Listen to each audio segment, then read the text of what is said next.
রূপ ভাইয়া, তুমি কি সত্যি বিদেশ চলে যাবে? যাব। কেন, তোর কোনো সমস্যা? রূপ ভাইয়া, তুমি তো জানো আমি তোমাকে কত ভালোবাসি। প্লিজ তুমি যেও না। তুমি গেলে আমি কিভাবে থাকবো বলো? প্লিজ রূপ ভাইয়া, যেও না।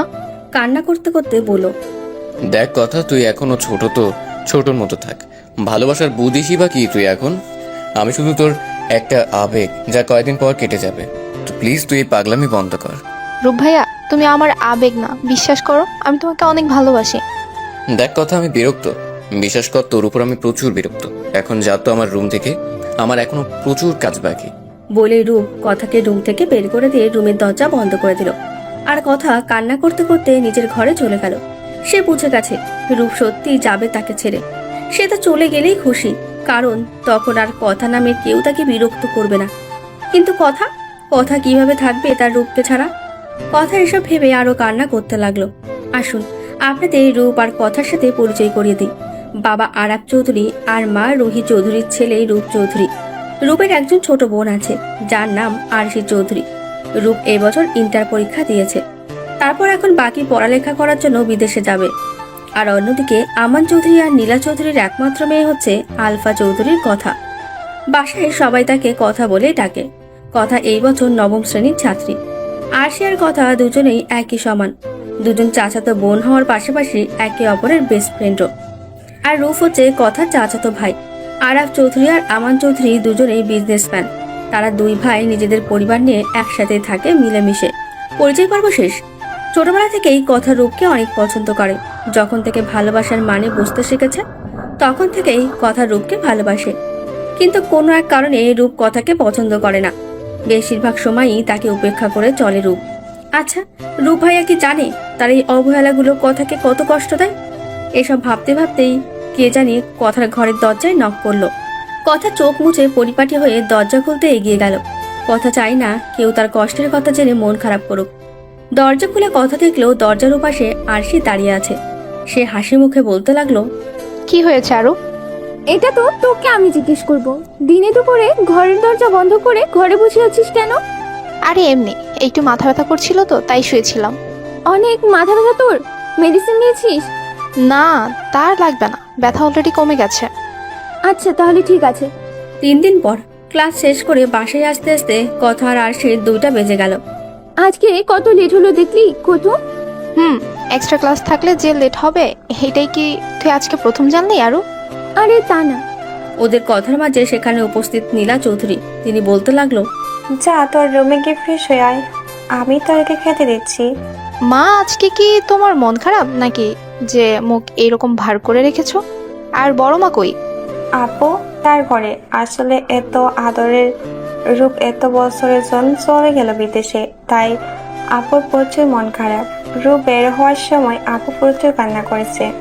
মানে কি বলছো ছোট মা? ভাই চলে গেছে? 2 ঘন্টা আগে বাসা থেকে বের হয়েছে। এতক্ষণ তো মনে হয় ফ্ল্যাটে আছে। ভাই আমার সাথে দেখা না করে চলে গেল? আরশির কাঁদো কাঁদো স্বরে বলল, রূপ ভাইয়ারা না আরো কিছুদিন পর যাওয়ার কথা ছিল, তাহলে আজকে হঠাৎ চলে গেল কেন? জানি না, কিন্তু ওর নাকি ওখানে কিছু কাজ আছে, তাই তাড়াতাড়ি যাওয়া লাগবে। ওকে আর কেউ না করেনি। এই ছেলেটাকে আবার এত বছর পর দেখবো। আজকে 1 মাস হয়ে গেছে রূপের চলে যাওয়ার। সবাইও আগের মতো নিজ নিজ জীবনে ব্যস্ত হয়ে পড়েছে। যাওয়ার পর থেকে রূপ প্রায় রোজই বাসার সবার সাথে ভিডিও কলে কথা বলে।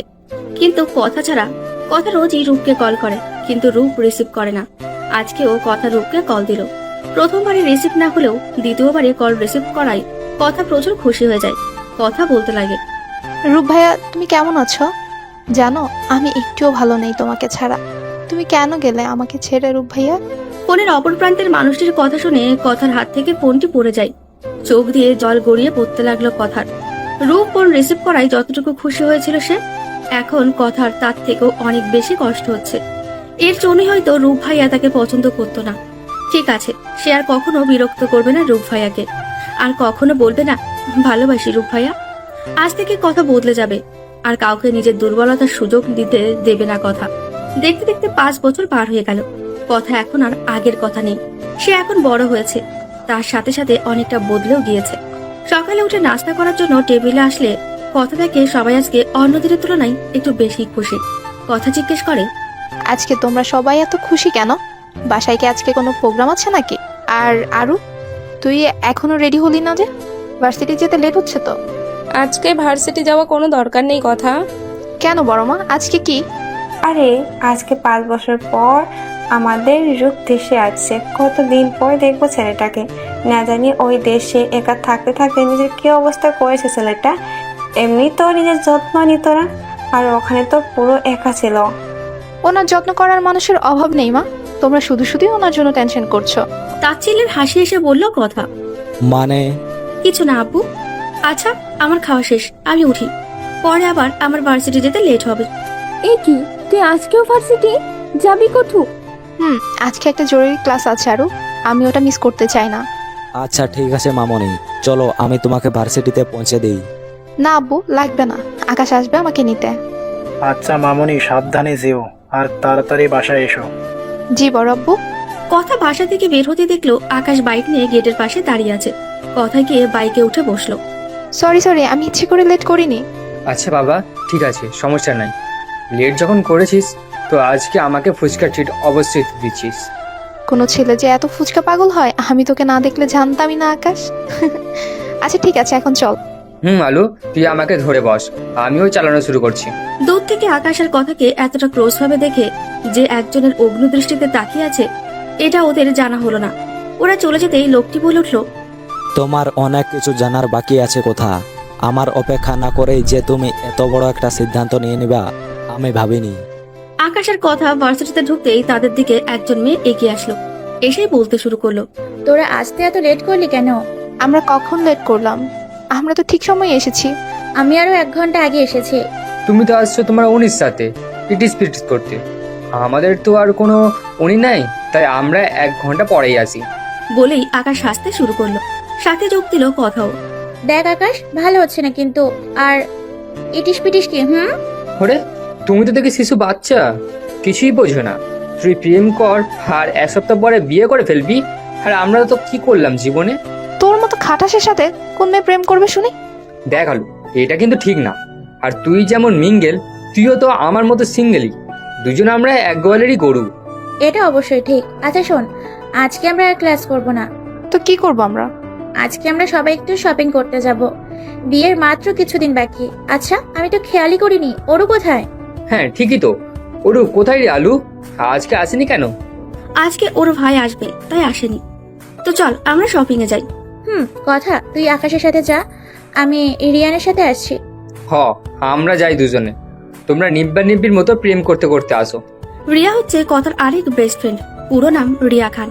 রিয়ার বিয়ে আরো 1 সপ্তাহ পরে, আর রিয়ার হচ্ছে রিয়ার হবু বর, সাথে ওদের ভার্সিটির টিচার। বাকিটুকু গল্পে জানতে পারবেন। অন্যদিকে চৌধুরী বাড়িতে সকলে মেতে উঠেছে রূপকে নিয়ে। রূপও সবার সাথে খুশির মনে মেতে উঠেছে। আরশি বলল, ভাই, বল। তুমি আমার জন্য কি নিয়ে আসছো? এই যে তোর আস্ত জলজান্ত ভাই, আমি নিজে এসেছি তোর জন্য। তোর আর কি চাই? তা তো আসছোই, কিন্তু তুমি যে আসছো সেই উপলক্ষে আমার গিফট কই? আচ্ছা ঠিক আছে, তোমাদের সবার জন্য আমি গিফট এনেছি। সবাই বসো, তোমাদের দেখাচ্ছি। রূপ একে একে সকলের হাতে তাদের জন্য আনা গিফট দিল। তারপর বলতে লাগলো, তোমাদের সবার ভালো লেগেছে তো? এইসব কি কোনো প্রয়োজন ছিল রূপ? আমাদের ছেলে যে এসেছে এতেই তো আমরা অনেক খুশি। আমাদের আর কি চাই? ঠিক বলেছিস ছোট। প্রয়োজন অপ্রয়োজন কি? তোমরা সবাই হচ্ছে আমার ভালোবাসার মানুষ, আর ভালোবাসার মানুষদের তো গিফট দেওয়াই যায়। ভাই সব ঠিক আছে, কিন্তু কিন্তু আবার কি? তোর কি গিফট পছন্দ হয়নি? না তা নয়, গিফট আমার অনেক ভালো লেগেছে, কিন্তু তুমি তো সবার জন্য কিছু না কিছু আনলে, তো কথার জন্য কি কিছু নিয়ে আসুনি? না। গিফট না এনে ভালোই করেছো ভাইয়া। আসলে আমি সবার থেকে গিফট জিনিসটা নিতে পছন্দ করি না। যদি আনতে তাহলে তো তোমাকে ফিরিয়েই দিতাম। তো তার থেকে এটাই ভালো হয়েছে তুমি গিফট আনোনি। মা, আমি বাইরে থেকে লাঞ্চ করে এসেছি, তো এখন আর কিছু খাবো না। আর আরু, তুই একটু আমার রুমে আসিস, তোর কিছু জিনিস আমার কাছে রয়েছে। বলেই কথা তার নিজের ঘরে চলে গেল। ঘরে গিয়ে দরজা বন্ধ করে কথা ভাবতে লাগলো কিছুক্ষণ আগের কথা। শপিং শেষে সবাই যে যার বাসায় চলে যায়। কথা ড্রয়িং রুমে প্রবেশ করে শুনতে পেল আরো আর রূপের কথোপকথন। আগের কথা হলে হয়তো সে এখন কিছু বলতো না, নীরবে রুমে এসে কান্না করত। কিন্তু সে তো এখন বদলে গিয়েছে, সে আর আগের কথা নেই। তার মন এখন আর রূপ নামের মানুষটার উপর দুর্বল না, তাই তো জবাব দিয়ে এসেছে রূপের কথার। এসব কিছু ভেবে কথা গোসল করে এসে বিছানায় শুয়ে পড়ল। শপিং মলে ঘুরতে ঘুরতে সে পুরো ক্লান্ত হয়ে গেছে। সন্ধ্যার সময় ঘুম ভাঙতে কথা ফ্রেশ হয়ে নিচে চলে গেল। গিয়ে দেখলো রূপ, আরশি, বড়মা আর মা আড্ডা দিচ্ছে। কথা সেদিকে পাত্তা না দিয়ে কিচেনে চলে গেল। গিয়ে নিজের জন্য 1 কাপ কফি বানালো। তারপর রুমে আসতে লাগলো। তখন তাকে আরশি দেখে বলল, কুথু আয় এখানে, সবাই আড্ডা দিচ্ছি। না, আমার ভালো লাগছে না, রুমে যাব, ভালো লাগলে পরে আসবো। বলে কথা রুমে চলে গেল। আমার মেয়েটা যে কেন এমন হয়ে গেল বুঝি না। একসময় যে মেয়ে পুরো চৌধুরী বাড়ির মাটি রাখতো, এখন সে রুম থেকে বেরিয়ে হতে চায় না। এটা আমিও লক্ষ্য করেছি। আগে তাও ঘর থেকে অন্তত বের হতো, এখন তো প্রয়োজন ছাড়া বেরই হয় না। কখন আসে কখন যায় তাও জানি না। কিছু তো একটা হয়েছে কুথুর, কিন্তু ও কাউকে বলছে না। আগে তো আমাকে সবকিছু বলতো, এখন আমার সাথেও ওর কেমন জানি একটা দূরত্ব সৃষ্টি হয়েছে। এখন ও কারোর সাথেই কথা বলে না, মোটামুটি যাই একটু একটু বলে তাও আকাশের সাথেই বলে। রূপ সবকিছু লক্ষ্য করলো। কথা সত্যি অনেক বদলে গিয়েছে। আগে যে কথা প্রতি মুহূর্তে রূপ ভাইয়া করে তাকে পাগল করত, এখন সে কথা এতদিন পর আসার পরেও এতক্ষণও তার সাথে ভালো মন্দ কোনো কথাই বলেনি। হয়তো সত্যি কথা বদলে গিয়েছে। রাতে ডিনার টাইমে রুহি চৌধুরী রূপকে বলে কথাকে ডেকে নিয়ে আসতে। আজকে সবাই একসাথে খাবার খাবে। রূপও যায় কথার রুমে। দরজায় গিয়ে নক করতেই কথা ভেতর থেকে বলে, মা আমি খাবো না। আমি চাচ্ছি না, আমি রূপ, দরজা খোল, কথা আছে। কথা দরজা খুলে দেয়। রূপ রুমের ভেতরে চলে আসে। তারপর দরজা বন্ধ করে দেয়। কথা বলে ওঠে, কি ব্যাপার ভাইয়া, কি বলবা? আর দরজা কেন বন্ধ করলে? খেতে যাবি না কেন? খিদে লাগেনি তাই খাবো না। তুমি এখন যাও, আমি ঘুমাবো। হঠাৎই রূপ কথাকে দেওয়ালের সাথে চেপে ধরে বলতে লাগে, সমস্যা কি তোর? আসার পর থেকে আমাকে ইগনোর করছিস, ভালো লাগছে না কিন্তু আমার। আমাকে ছাড়ো ভাইয়া, আমাকে ধরার অধিকার কোথায় পেলে তুমি? ছাড়ো আমাকে। রূপ আরেকটু চেপে ধরে কথাকে আর বলে, আমার মাথা গরম করো না, আমি একবার রেগে গেলে কিন্তু ফল ভালো হবে না রূপ। ভাইয়া তুমি যা মন চাই তাই করো, আর আমার রুম থেকে বেরো প্লিজ। তুই এক্ষুনি নিচে যাবি আমার সাথে, না হলে। কথার মুখের দিকে একটু এগিয়ে গিয়ে বলল রূপ। নিচে থেকে রুহি চৌধুরী রূপ বলে ডাকতেই কথার কাছ থেকে সরে দাঁড়ালো রূপ। তারপর চারিদিকে তাকিয়ে কথাকে উদ্দেশ্য করে বলল, এক্ষুনি নিচে আয় তুই, না হলে আমি আবার আসবো, তখন কোলে করে নিচে নিয়ে যাব। এই কথা বলেই নিচে চলে গেল রূপ। রূপ নিচে যাওয়ার সাথে সাথে কথা আবার রুমের দরজা বন্ধ করে দিল। যাবে না সে নিচে। কেন যাবে সে? সে কি রূপকে ভয় পায় নাকি? মোটেও না। কথা রূপকে একটুও ভয় পায় না। লোকটা নিজেকে কি ভাবে আল্লাহই জানে। কি করে সাহস পায় সে কথাকে স্পর্শ করা? কি যে চাচ্ছে লোকটা তা কথার মোটেও বোধগম্য হচ্ছে না। কথা চায় না রূপকে নিয়ে ভাবতে। রূপকে নিয়ে তার মনে যেসব অনুভূতি ছিল সেগুলো গভীর রাগ আর অভিমানের মাঝে চাপা পড়ে গিয়েছে। কথা আর ভাবতে চাচ্ছে না কিছুই। ঘড়িতে দেখলো 10টা বেজে গেছে রাত। সে ঘরের লাইট বন্ধ করে দিয়ে শুয়ে পড়ল। রাত 2টো বাজে। চারিদিক নীরব হয়ে রয়েছে। মাঝে মধ্যে 2-1টা কুকুরের ডাক শোনা যাচ্ছে। শীতকাল, চারিদিকে কুয়াশা। এমন সময় কথার রুমের ব্যালকনি দিয়ে ভেতরে ঢুকলো একজন লোক। লোকটি আর কেউ না, সে হচ্ছে রূপ। রূপ রুমে ঢুকে দেখলো কথা ঘুমিয়ে আছে। গায়ের কম্বল অন্য পাশে পড়ে আছে। কথাকে দেখে বোঝা যাচ্ছে তার শীত লাগছে। তাই রূপ গিয়ে কথার গায়ের উপর কম্বলটা সুন্দর করে দিয়ে দিল। তারপর কথার মাথায় হাত বুলাতে বুলাতে বলতে লাগলো, হয়তো তোর জানাই ভুল ছিল, নয়তো আমার কাজে ভুল ছিল। এতটা যে বদলে যাবে এটা আমি বুঝিনি। আঘাতটা হয়তো খুব বেশি দিয়ে ফেলেছি, কিন্তু আমি নিজ ইচ্ছেতে এসব করিনি। তোর জন্যই যেসব করেছি। আমার উপর তোর এত এত রাগ, এত এত অভিমান তৈরি হয়ে গেছে, তাই না? কিন্তু আমি যে নিরুপায় ছিলাম, অনেক হয়েছে। এখন থেকে আমি আর কোনো রকম ছাড় দিব না। দরকার পড়লে জোর করে তোকে নিজের সাথে বেঁধে রাখবো। আমি তোকে পাওয়ার জন্য সব কিছু করতে পারি। কথা কথাগুলো এক নাগারে বলে থামলো রূপ। তারপর কিছু সময় মাথার পাশে বসে থেকে কথার কপালে একটি ভালোবাসার পরশ এঁকে দিয়ে রূপ আবার ব্যালকনি দিয়ে নিচের ঘরে চলে গেল। সকালে আরশির ডাকে ঘুম থেকে ওঠে কথা। বিরক্তি নিয়ে আরশির উদ্দেশ্যে কথা বললে, কি সমস্যা আরো তোর? আজ তো ভার্সিটি বন্ধ, তো এই শীতের মধ্যে এত সকালে উঠালি কেন? সর যা, আমি ঘুমাবো। বলে কথা আবার শুয়ে পড়লো। আরও কথাকে টেনে উঠিয়ে বলতে লাগে, 8টা বেজে গেছে কথা। তো আজকে কি? আজকে শুক্রবার, আর কি? আরে বাবা, আজকে আমাদের কি প্ল্যান ছিল সব ফ্রেন্ডদের? কি জানি, মনে নেই আমার। আরশি উঠে গিয়ে এক গ্লাস পানি নিয়ে এসে কথার মুখের উপর ঢেলে দিয়ে বলতে লাগলো, এখনো কি তোর ঘুম পাচ্ছে কোথু? অরুর বাচ্চা, আমি তোকে খুনই করে ফেলবো আজ। তুই আমার ঘুমের মার্ডার করেছিস, আজকে আমি তোকে মার্ডার করে ফেলবো। আমার কোনো দোষ নেই। আকাশ তোকে কল দিচ্ছে, রিসিভ কর, ও তোকে সব বলবে। আজকে যে কতগুলো বকা খাবি তুই কোথু। বলে হাসতে হাসতে রুম ত্যাগ করলো। আরশির কথার ফোনটা হাতে নিয়ে দেখলো ফোন বন্ধ। ফোন অন করতে স্ক্রিনে ভেসে উঠলো আকাশের 40+ কলের আর অসংখ্য মেসেজের নোটিফিকেশন। তাই কথা আবার আকাশকে কল ব্যাক করলো। সাথে সাথে রিসিভ করলো আকাশ। কতগুলো কল করেছি আর মেসেজ দিয়েছি। সরি রে, আমি ঘুমেছিলাম। তো ঘুমে থাকলে কি এতগুলো কলের শব্দ কানে যায় না? আরে এটা কখন বললাম? আমাকে আরো মাত্র ঘুম থেকে উঠালো, আর তারপর ফোন হাতে নিয়ে দেখি ফোন বন্ধ। তারপর ফোন চালু হওয়ার সাথে সাথেই তোকে মেসেজ দিলাম।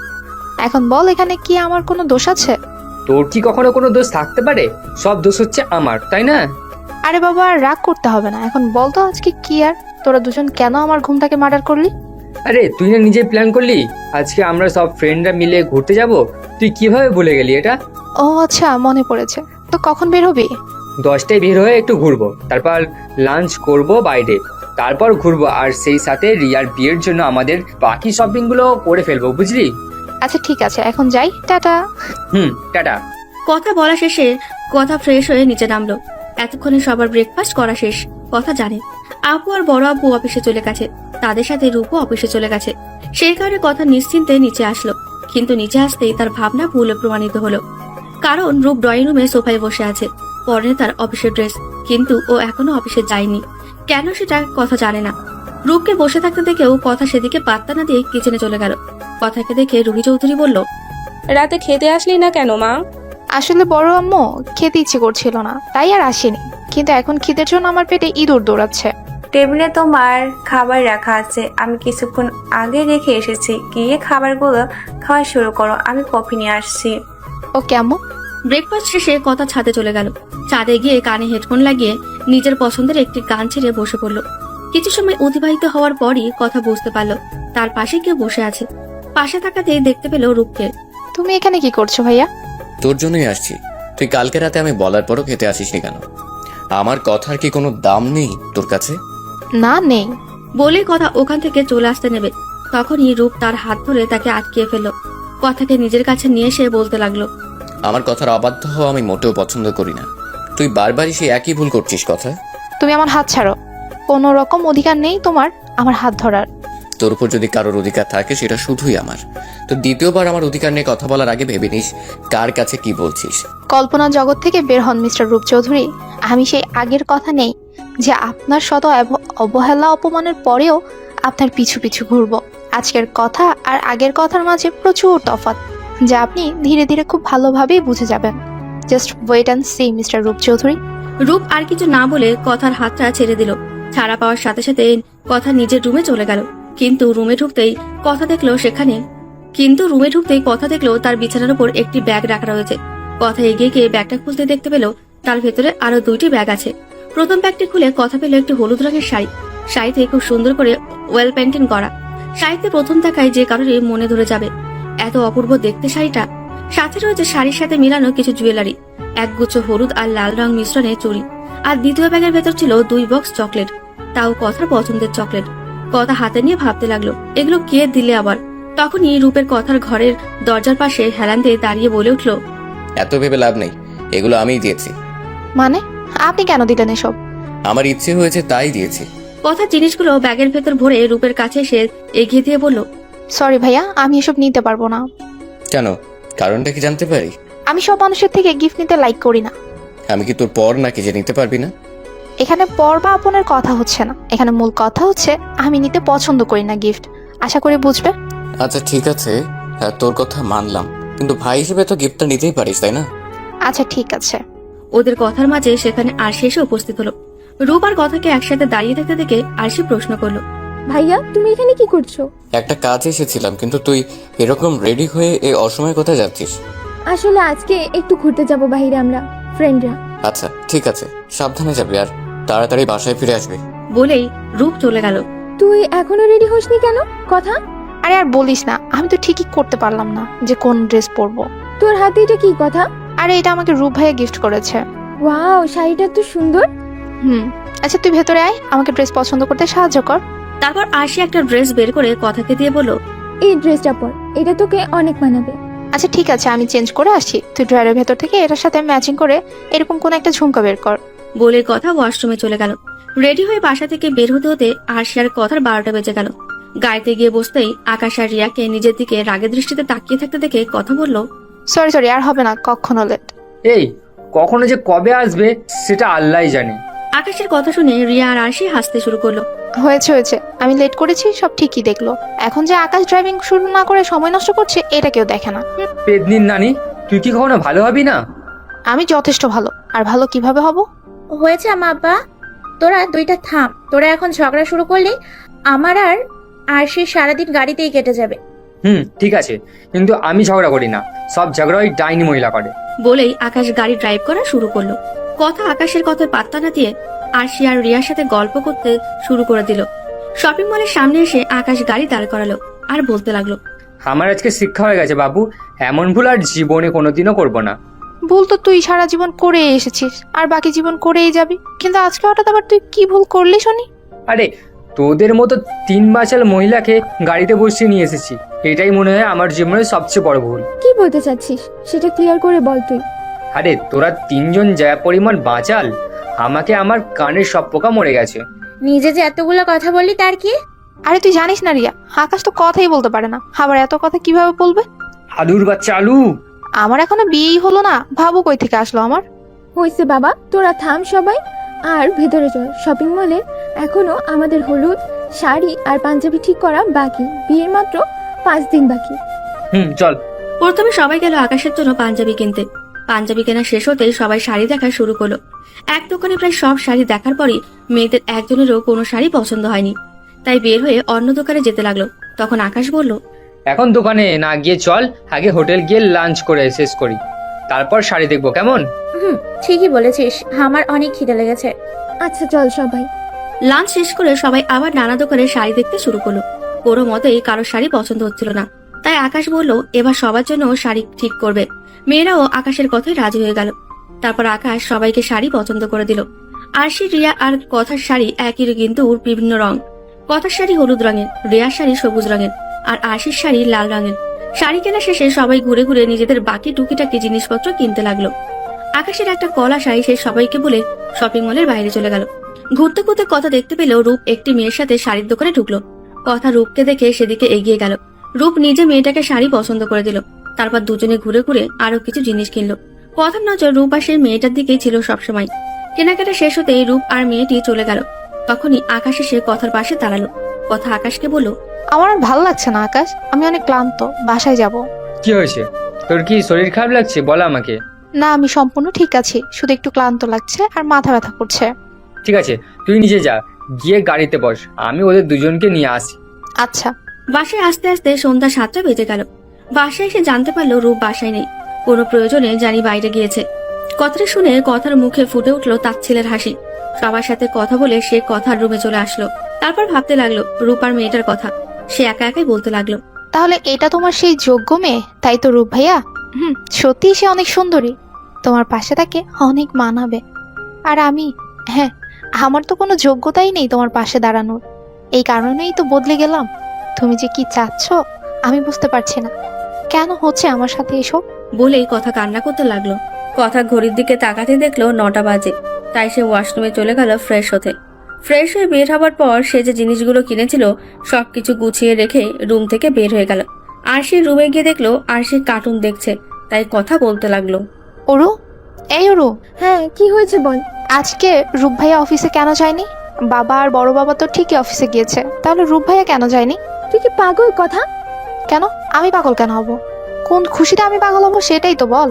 কোন খুশিতে পাগল হবি আমি সেটা জানি না, কিন্তু তুই যে পাগল হয়ে গিয়েছিস এটা আমি শিওর। কেন? আজকে ভার্সিটি বন্ধ। কেন এটা বল তো দেখি। আরে তুই জানিস না আজকে শুক্রবার, তাই ভার্সিটি বন্ধ। ও আচ্ছা, 1 মিনিট, আজকে তো শুক্রবার। জি আজকে শুক্রবার। এতক্ষণে যে আপনি এটা বুঝেছেন তাতে আমি ধন্য হয়ে গেলাম। তাহলে বাবা আর বড় বাবা কই? আমি তো সকাল থেকে তাদের বাসায় দেখিনি। তারা তাদের অফিসের নতুন প্রজেক্টের জন্য কি কাজে যেন গিয়েছে, আমি ঠিক জানি না, কিন্তু তারা ঢাকার বাইরে এখন, আসতে নাকি 2 দিন সময় লাগবে। ও আচ্ছা, বুঝলাম। ওদের দুজনের কথোপকথনের মাঝে রিয়া আরশির ফোনে কল দিল। আরশি কল রিসিভ করে স্পিকারে দিয়ে দিল। তারপর ওরা আকাশকেও কলে জয়েন করলো। কালকে সকালে সবাই আমার বাসায় এসে পড়বে, কেমন? কেন কেন? কালকে আসবো কেন? আর কালকে না ক্লাস আছে আমাদের? ক্লাসের চিন্তা করা লাগবে না তোদের, আমি ওনাকে বলে দিয়েছি, উনি প্রিন্সিপাল স্যারের সাথে কথা বলে নিবে।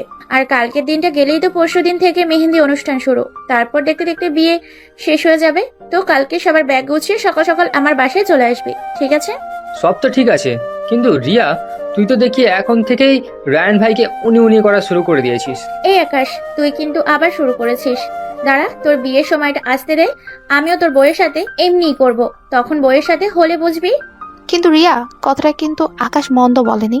মানে এতদিন তো প্রেম করতে জানবাবু সোনামনা পুদিনা পাতা ধনে পাতা ছাড়া কথাই বলতি না, এখন আবার উনি উনি শুরু করলে কাহিনী কি? কাহিনী আর কি, তুইও বিয়ে কর, তখন বুঝবি কাহিনী কি। তখন তুইও আমার জিজুকে উনি উনি করবি। হারসির কথায় কিন্তু যুক্তি আছে আলু, তুই বিয়ে করে দেখতে পারিস। আমার বিয়ের আশা তোরা ছাড়, আমার বিয়েতে একটা কেউ বলবো না। জামাই আছে, আমি আছি, আর কাকে লাগে বিয়ে করতে বল? দুজনে কবুল বলে সাইন করে দিয়ে আসবো, ব্যাস বিয়ে শেষ। শুধু বিয়ের আগে বাসায় জানাবো যে বিয়ে করব, যাতে পরে জুতা আর আমার গাল দূরত্বে অবস্থান করে। চাচিকে দিয়ে বিশ্বাস নেই, রেগে গেলে কথার ভর্তা বানিয়ে ফেলবে। আচ্ছা, কালকে সকালে তাহলে আমি আরু আর আলুকে নিয়ে রিয়ার বাসায় যাব, ঠিক আছে? এটাই ভালো হয়। আচ্ছা ঠিক আছে, টাটা, বাই বাই গাইস, কালকে দেখা হবে। টাটা। বাই। নিচে থেকে রুহি চৌধুরীর ডাকায় কথা আর আরশি নিচে চলে গেল। নিচে গিয়ে জানতে পারলো 2 দিন পর রূপের বেস্ট ফ্রেন্ডের ছোট বোনের বিয়ে। ওদের সবাইকে ইনভাইট করে গেছে। কথা বিয়ের কার্ডটা হাতে নিয়ে দেখতে লাগলো। তারপর আরশি বলল, আর সেই কার্ডটা দেখ। কেন, এই কার্ডে কি আছে? কার্ড দেখে আমি কি করব? আরে আম্মা, তুই আগে কার্ডটা দেখ, তারপর কথা বল। আরশি কার্ডটা হাতে নিয়ে দেখলো। তারপর বলল, ভাইয়া, বল। তোর বেস্ট ফ্রেন্ডের বোনের নাম রিয়া খান? ও তোদের ভার্সিটিতেই পড়ে, আর ওর হবু বড় তোদের ভার্সিটির টিচার। আম্মু, বড় আম্মু, কি হয়েছে বল। তোমাদের মনে আছে আমার আর ওর বেস্ট ফ্রেন্ড রিয়ার কথা? কেন, ওর আবার কি হয়েছে? ভাইয়ার বেস্ট ফ্রেন্ডের বোনই হচ্ছে রিয়া। আচ্ছা, এটা তো ভালো খবর। হ্যাঁ, মেয়েটা আমাদের বলেই ছিল ওর বিয়ের কথা, আমিই তো ভুলে গিয়েছিলাম। আচ্ছা আম্মু, আমি আর কৌতু কিন্তু কালকে সকালে রিয়াদের বাসায় যাব। রিয়া অনেক জোর করছে, না গেলে আবারও মন খারাপ করবে। যাবি। মেয়েটা কত আশা নিয়ে বলে তোদের। তোরা বান্ধবী, তোরা তো সব কিছু আগে আগে থাকবি, আর মেয়েটাকে দেখে করবি। বিয়ের সময় একটা মেয়ের ওপর দিয়ে কি যায় সেটা শুধু সেই বোঝে। ঠিক বলছো আপু। পরদিন সকালে ঘুম থেকে উঠে ব্রেকফাস্ট শেষ করেই কথা আর আরু ব্যাগ গোছাতে শুরু করলো। তারপর দুজনে সবকিছু ঠিকঠাক করে তৈরি হয়ে নিল রিয়াদের বাসায় যাওয়ার জন্য। আকাশ আসার সাথে সাথে ওরা 3 জন রিয়াদের বাসার উদ্দেশ্যে বের হয়ে গেল। রিয়ার বাসায় পৌঁছাতে পৌঁছাতে ওদের 11:30 বেজে যায়। খুব দ্রুতই রিয়ার বাসার সকলের সাথে ওরা 3 জন মিশে যায়। রিয়া, কথার আরশি এক রুমে থাকবে, আর আকাশ থাকবে রিয়ার ভাই রিয়াজের সাথে। রুমে এসে ব্যাগ খুলতেই কথা ব্যাগের সবচেয়ে উপরে একটি চিরকুট পায়। চিরকুটটি খুলে দেখে সেখানে লেখা রয়েছে, দূরত্বটা হয়তো অনেকেই তৈরি হয়ে গেছে, কিন্তু সমস্যা নেই, আমি সব ঠিক করে দেবো। আর হ্যাঁ, আমি আজকে আসতে পারবো না, কালকে আসবো। বিয়ে বাড়িতে গিয়েছিস তো সাবধানে থাকিস। আর হ্যাঁ, ছেলেদের সাথে সবসময় দূরে থাকবি, আর বেশি সাজগোজের কোনো দরকার নেই, তুই সিম্পলি থাকবি। আর কোনো ছেলেকে যদি আমি তোর আগে পিছে ঘুরতে দেখি তো ছেলেটা তো মরবেই, সাথে সাথে তোকেও কিন্তু আমি ছাড় দিব না। আর এতক্ষণে তো বুঝেই গিয়েছিস আমি তোর রূপ ভাইয়া। ভালো থাকিস, নিজের খেয়াল রাখিস। কথাটা চিরকুটটা পরে ছিঁড়ে টুকরো টুকরো করে ডাস্টবিনে ফেলে দিল। এসবের এখন তার কাছে কোনো মানে নেই। রূপ ঠিকই বলেছে, দূরত্বটা এখন অনেকটাই বেড়ে গিয়েছে, কিন্তু চাইলেও রূপ এই দূরত্ব দূর করতে পারবে না। দেখতে দেখতে রিয়াদের বাড়িতে কথাদের একদিন পার হয়ে গেল। কথা আকাশ আর আরশির ও রিয়ার কাজিনদের সাথে অনেক ভাব হয়ে গিয়েছে। আজকে রিয়ার মেহেদি অনুষ্ঠান চলছে বাসায়। মেহেদি প্রোগ্রামটা রিয়াদের ড্রয়িং রুমে করা হয়েছে। আজকে সবার ড্রেস কোড সবুজ রং। আরশি আর কথা আজকে একই রকম 3 পিস পরেছে, আর আকাশ পরেছে সবুজ রঙের টি শার্ট আর সাথে কালো জিন্স। কথা আর রিয়ার একজন কাজিন রিয়ার 2 হাতে মেহেদি দিয়ে দিচ্ছিল। এমন সময় বাসায় প্রবেশ করে রূপ। রূপ একা নয়, সাথে রয়েছে সেই শপিং মলের মেয়েটি, সাথে রয়েছে আরো একটি ছেলে, সে হচ্ছে রিয়াজ ভাইয়া। এই বাসায় আসার পর রিয়াজ ভাইকে আমি শুধু প্রথম দিনই দেখেছিলাম, তারপর আর দেখিনি। রিয়া ওদের দেখে রিয়াজ ভাইকে গিয়ে জড়িয়ে ধরলো আর মেয়েটাকে জিজ্ঞেস করলো, কেমন আছো রমি আপু? আর ভাইয়া, আপনি কেমন আছেন? ভালো। তুমি কেমন আছো? ভালো। ভালো। কিউটি পাই, তোমাকে আজকে খুব কিউটি লাগছে। থ্যাঙ্কস আপি, তোমাকেও খুব সুন্দর লাগছে। আরশি রূপ ভাইয়াকে দেখে তার দিকে এগিয়ে গিয়ে বলতে লাগলো, কেমন আছো ভাইয়া? ভালো, তুই কেমন আছিস? আর কথা কই? এই আরো কি? রূপ ভাইয়া তোকে আর কথাকে কিভাবে চিনে? আরে আমার বড় ভাই আমাকে চিনবে না তো কাকে চিনবে? আরশি, তোর বোন লাগে রূপ। আরশি আর রিয়া যে ফ্রেন্ড এটা আমিও জানতাম না। আমি জেনেছি 2 দিন আগে। সবাই একে অপরের সাথে কথা বলায় মেতে উঠেছে। তখনই রূপ ভাইয়া আমার দিকে এগিয়ে আসলো, তারপর বলতে শুরু করলো। কথা, জি ভাইয়া বলো। কেমন আছিস? ভালো। আমাকে জিজ্ঞেস করবি না আমি কেমন আছি? আপনার খারাপ থাকার কোনো কারণ তো আমি দেখছি না, তাই আর জিজ্ঞেস করে কি হবে বলেন। আমাদের কথার মাঝেই ওই প্রমি নামের মেয়েটা আমাদের দিকেই এগিয়ে আসলো, এসে বলতে শুরু করলো। হাই, কথা কেমন আছো তুমি? জি আমি ভালো আপু, আপনি কেমন আছেন? জি, আমিও ভালো। তোমার সাথে তো আমার পরিচয় হয়নি, তো আমি আমার পরিচয় দিয়ে দিই কেমন? আমি হচ্ছি প্রমি খান। রিয়াজ আর আমি কাজিনের সাথে বেস্ট ফ্রেন্ডও। তোমার রূপ ভাইয়া ও আমার বেস্ট ফ্রেন্ড হয়। আমরা তিনজন প্রায় সমবয়সী, আর দেশের বাইরেও আমরা তিনজন একসাথেই থাকতাম। ও আচ্ছা আপু। আমাদের কথা বলার মাঝে সেখানে আসে আকাশ, আর আকাশ এসে আমাকে উদ্দেশ্য করে বলে। হ্যালো। বল। তুই কিন্তু এখনো মেহেদি দিসনি, এখন চল আমি নিজে তোকে মেহেদি দিয়ে দেবো। আচ্ছা চল। আমি আর আকাশ গিয়ে পাশাপাশি সোফায় বসলাম। আকাশ আমার হাতে খুব সুন্দর করে মেহেদি দিয়ে দিল। মেহেদি দেওয়ার শেষে আরুষি বলল, বা আকাশ, তুই তো খুব সুন্দর করে মেহেদি দিতে পারিস। এই কথা তো আমি আগে জানতাম না। আগে জানলে মেহেদি দেওয়ার জন্য সবসময় তোর কাছে আসতাম। আসছে মামার বাড়ির আবদার, তুই আসলা আর আমি মেহেদি দিয়ে দিলাম। আমি শুধু আলুকে মেহেদি দেবো, বুঝলি? লাগবে না আমাকে দিয়ে দাও। তুই তো আলু পটল বেগুনিকে মেহেদি দিয়ে দে। আরশির কথা শুনে কথা হেসে দিল, তারপর বলল, থাম তোরা, আর আমি একটু রুমে যাচ্ছি, তাড়াতাড়ি চলে আসবো। রুমে যাওয়ার জন্য সিঁড়ি দিয়ে উপরে ওঠার সময় হঠাৎই আমার মেহেদি দেওয়া হাতটি যেন কার পাঞ্জাবির উপর পড়লো। মাথা তুলে তাকাতেই দেখি রূপ ভাইয়ের পাঞ্জাবিতেই আমার মেহেদি লেগেছে। এটা দেখে তিনি বলল, কথা, একটু দেখে শুনে চল, দেখ আমার পুরো পাঞ্জাবিটা নষ্ট হয়ে গেল। আমি কিছু বলবো তার আগেই প্রমি নামের মেয়েটা বলে উঠলো, কথা, একটু সাবধানে চলাফেরা করো। দেখো, তোমার জন্য রূপের এত সুন্দর আর দামি পাঞ্জাবিটা নষ্ট হয়ে গেল। আর সবচেয়ে বড় কথা হচ্ছে এই পাঞ্জাবিটা রূপের জন্য আমি পছন্দ করেছিলাম। থাম প্রমি, অনেক বলে ফেলেছিস। আমার পাঞ্জাবি নষ্ট হয়েছে তাই না? তোর ড্রেস তো আর নষ্ট হয়নি, তো যা বলার আমিই বলি। তুই চুপ থাকলে আমি খুশি হব। প্রমির কথা শুনে কেন জানি আমার অনেক কান্না পাচ্ছিল, তাই আমি রূপ ভাইয়াকে উদ্দেশ্য করে বললাম, সরি ভাইয়া। বলে ওপরে রুমে চলে আসে। রুমে এসে ওয়াশরুমে গিয়ে সাথে সাথে মেহেদি ক্লিন করে ফেলে, কিন্তু যার রং হওয়ার তা এত করে হয়ে গিয়েছে। কথা কান্না করতে করতে শাওয়ারের নিচে বসে পড়ে। প্রমি আপুর পছন্দ করা পাঞ্জাবি পরেছে রূপ ভাইয়া। পরবেই তো, ভালোবাসার মানুষ পছন্দ করে দিয়েছে, সে তো পরবেই। কিন্তু কেন জানো আমার অনেক কষ্ট হচ্ছিল, বুকের ভেতর কিছু হারিয়ে ফেলার ভয় হচ্ছিল। কিন্তু যা হারানোর আমি তা তো সেই 5 বছর আগেই হারিয়ে ফেলেছি। ভেবে নিজে একা একাই হাসতে লাগলো কথা। তারপর শাওয়ার অফ করে ড্রেস চেঞ্জ করে রুমের বাইরে আসলো কথা।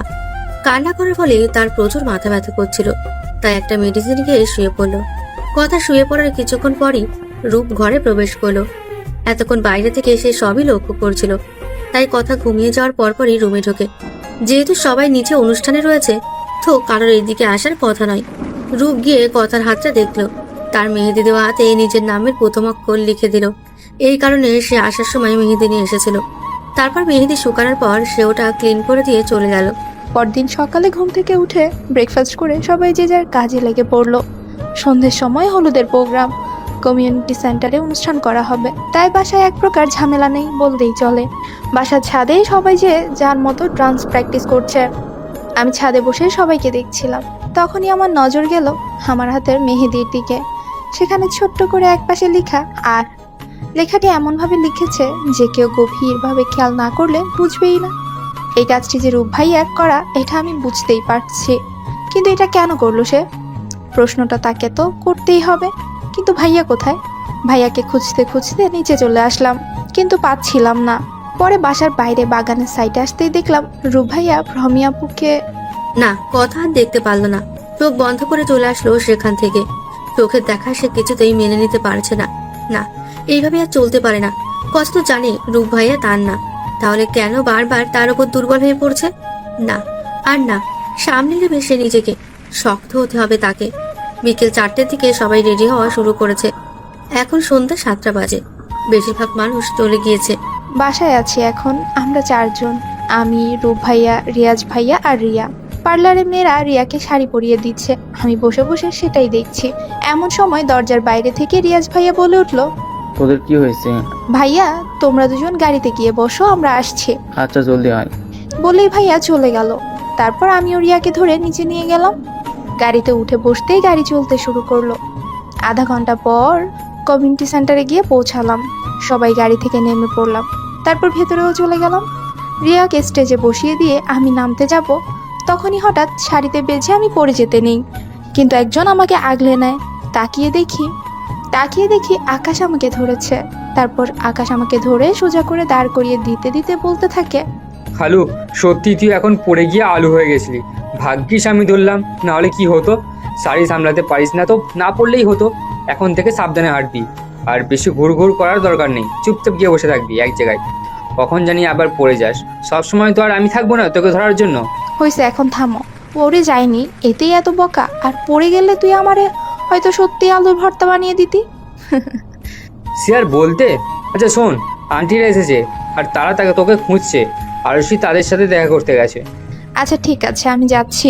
কথা তারপর তার বাসার সবার কাছে চলে গেল।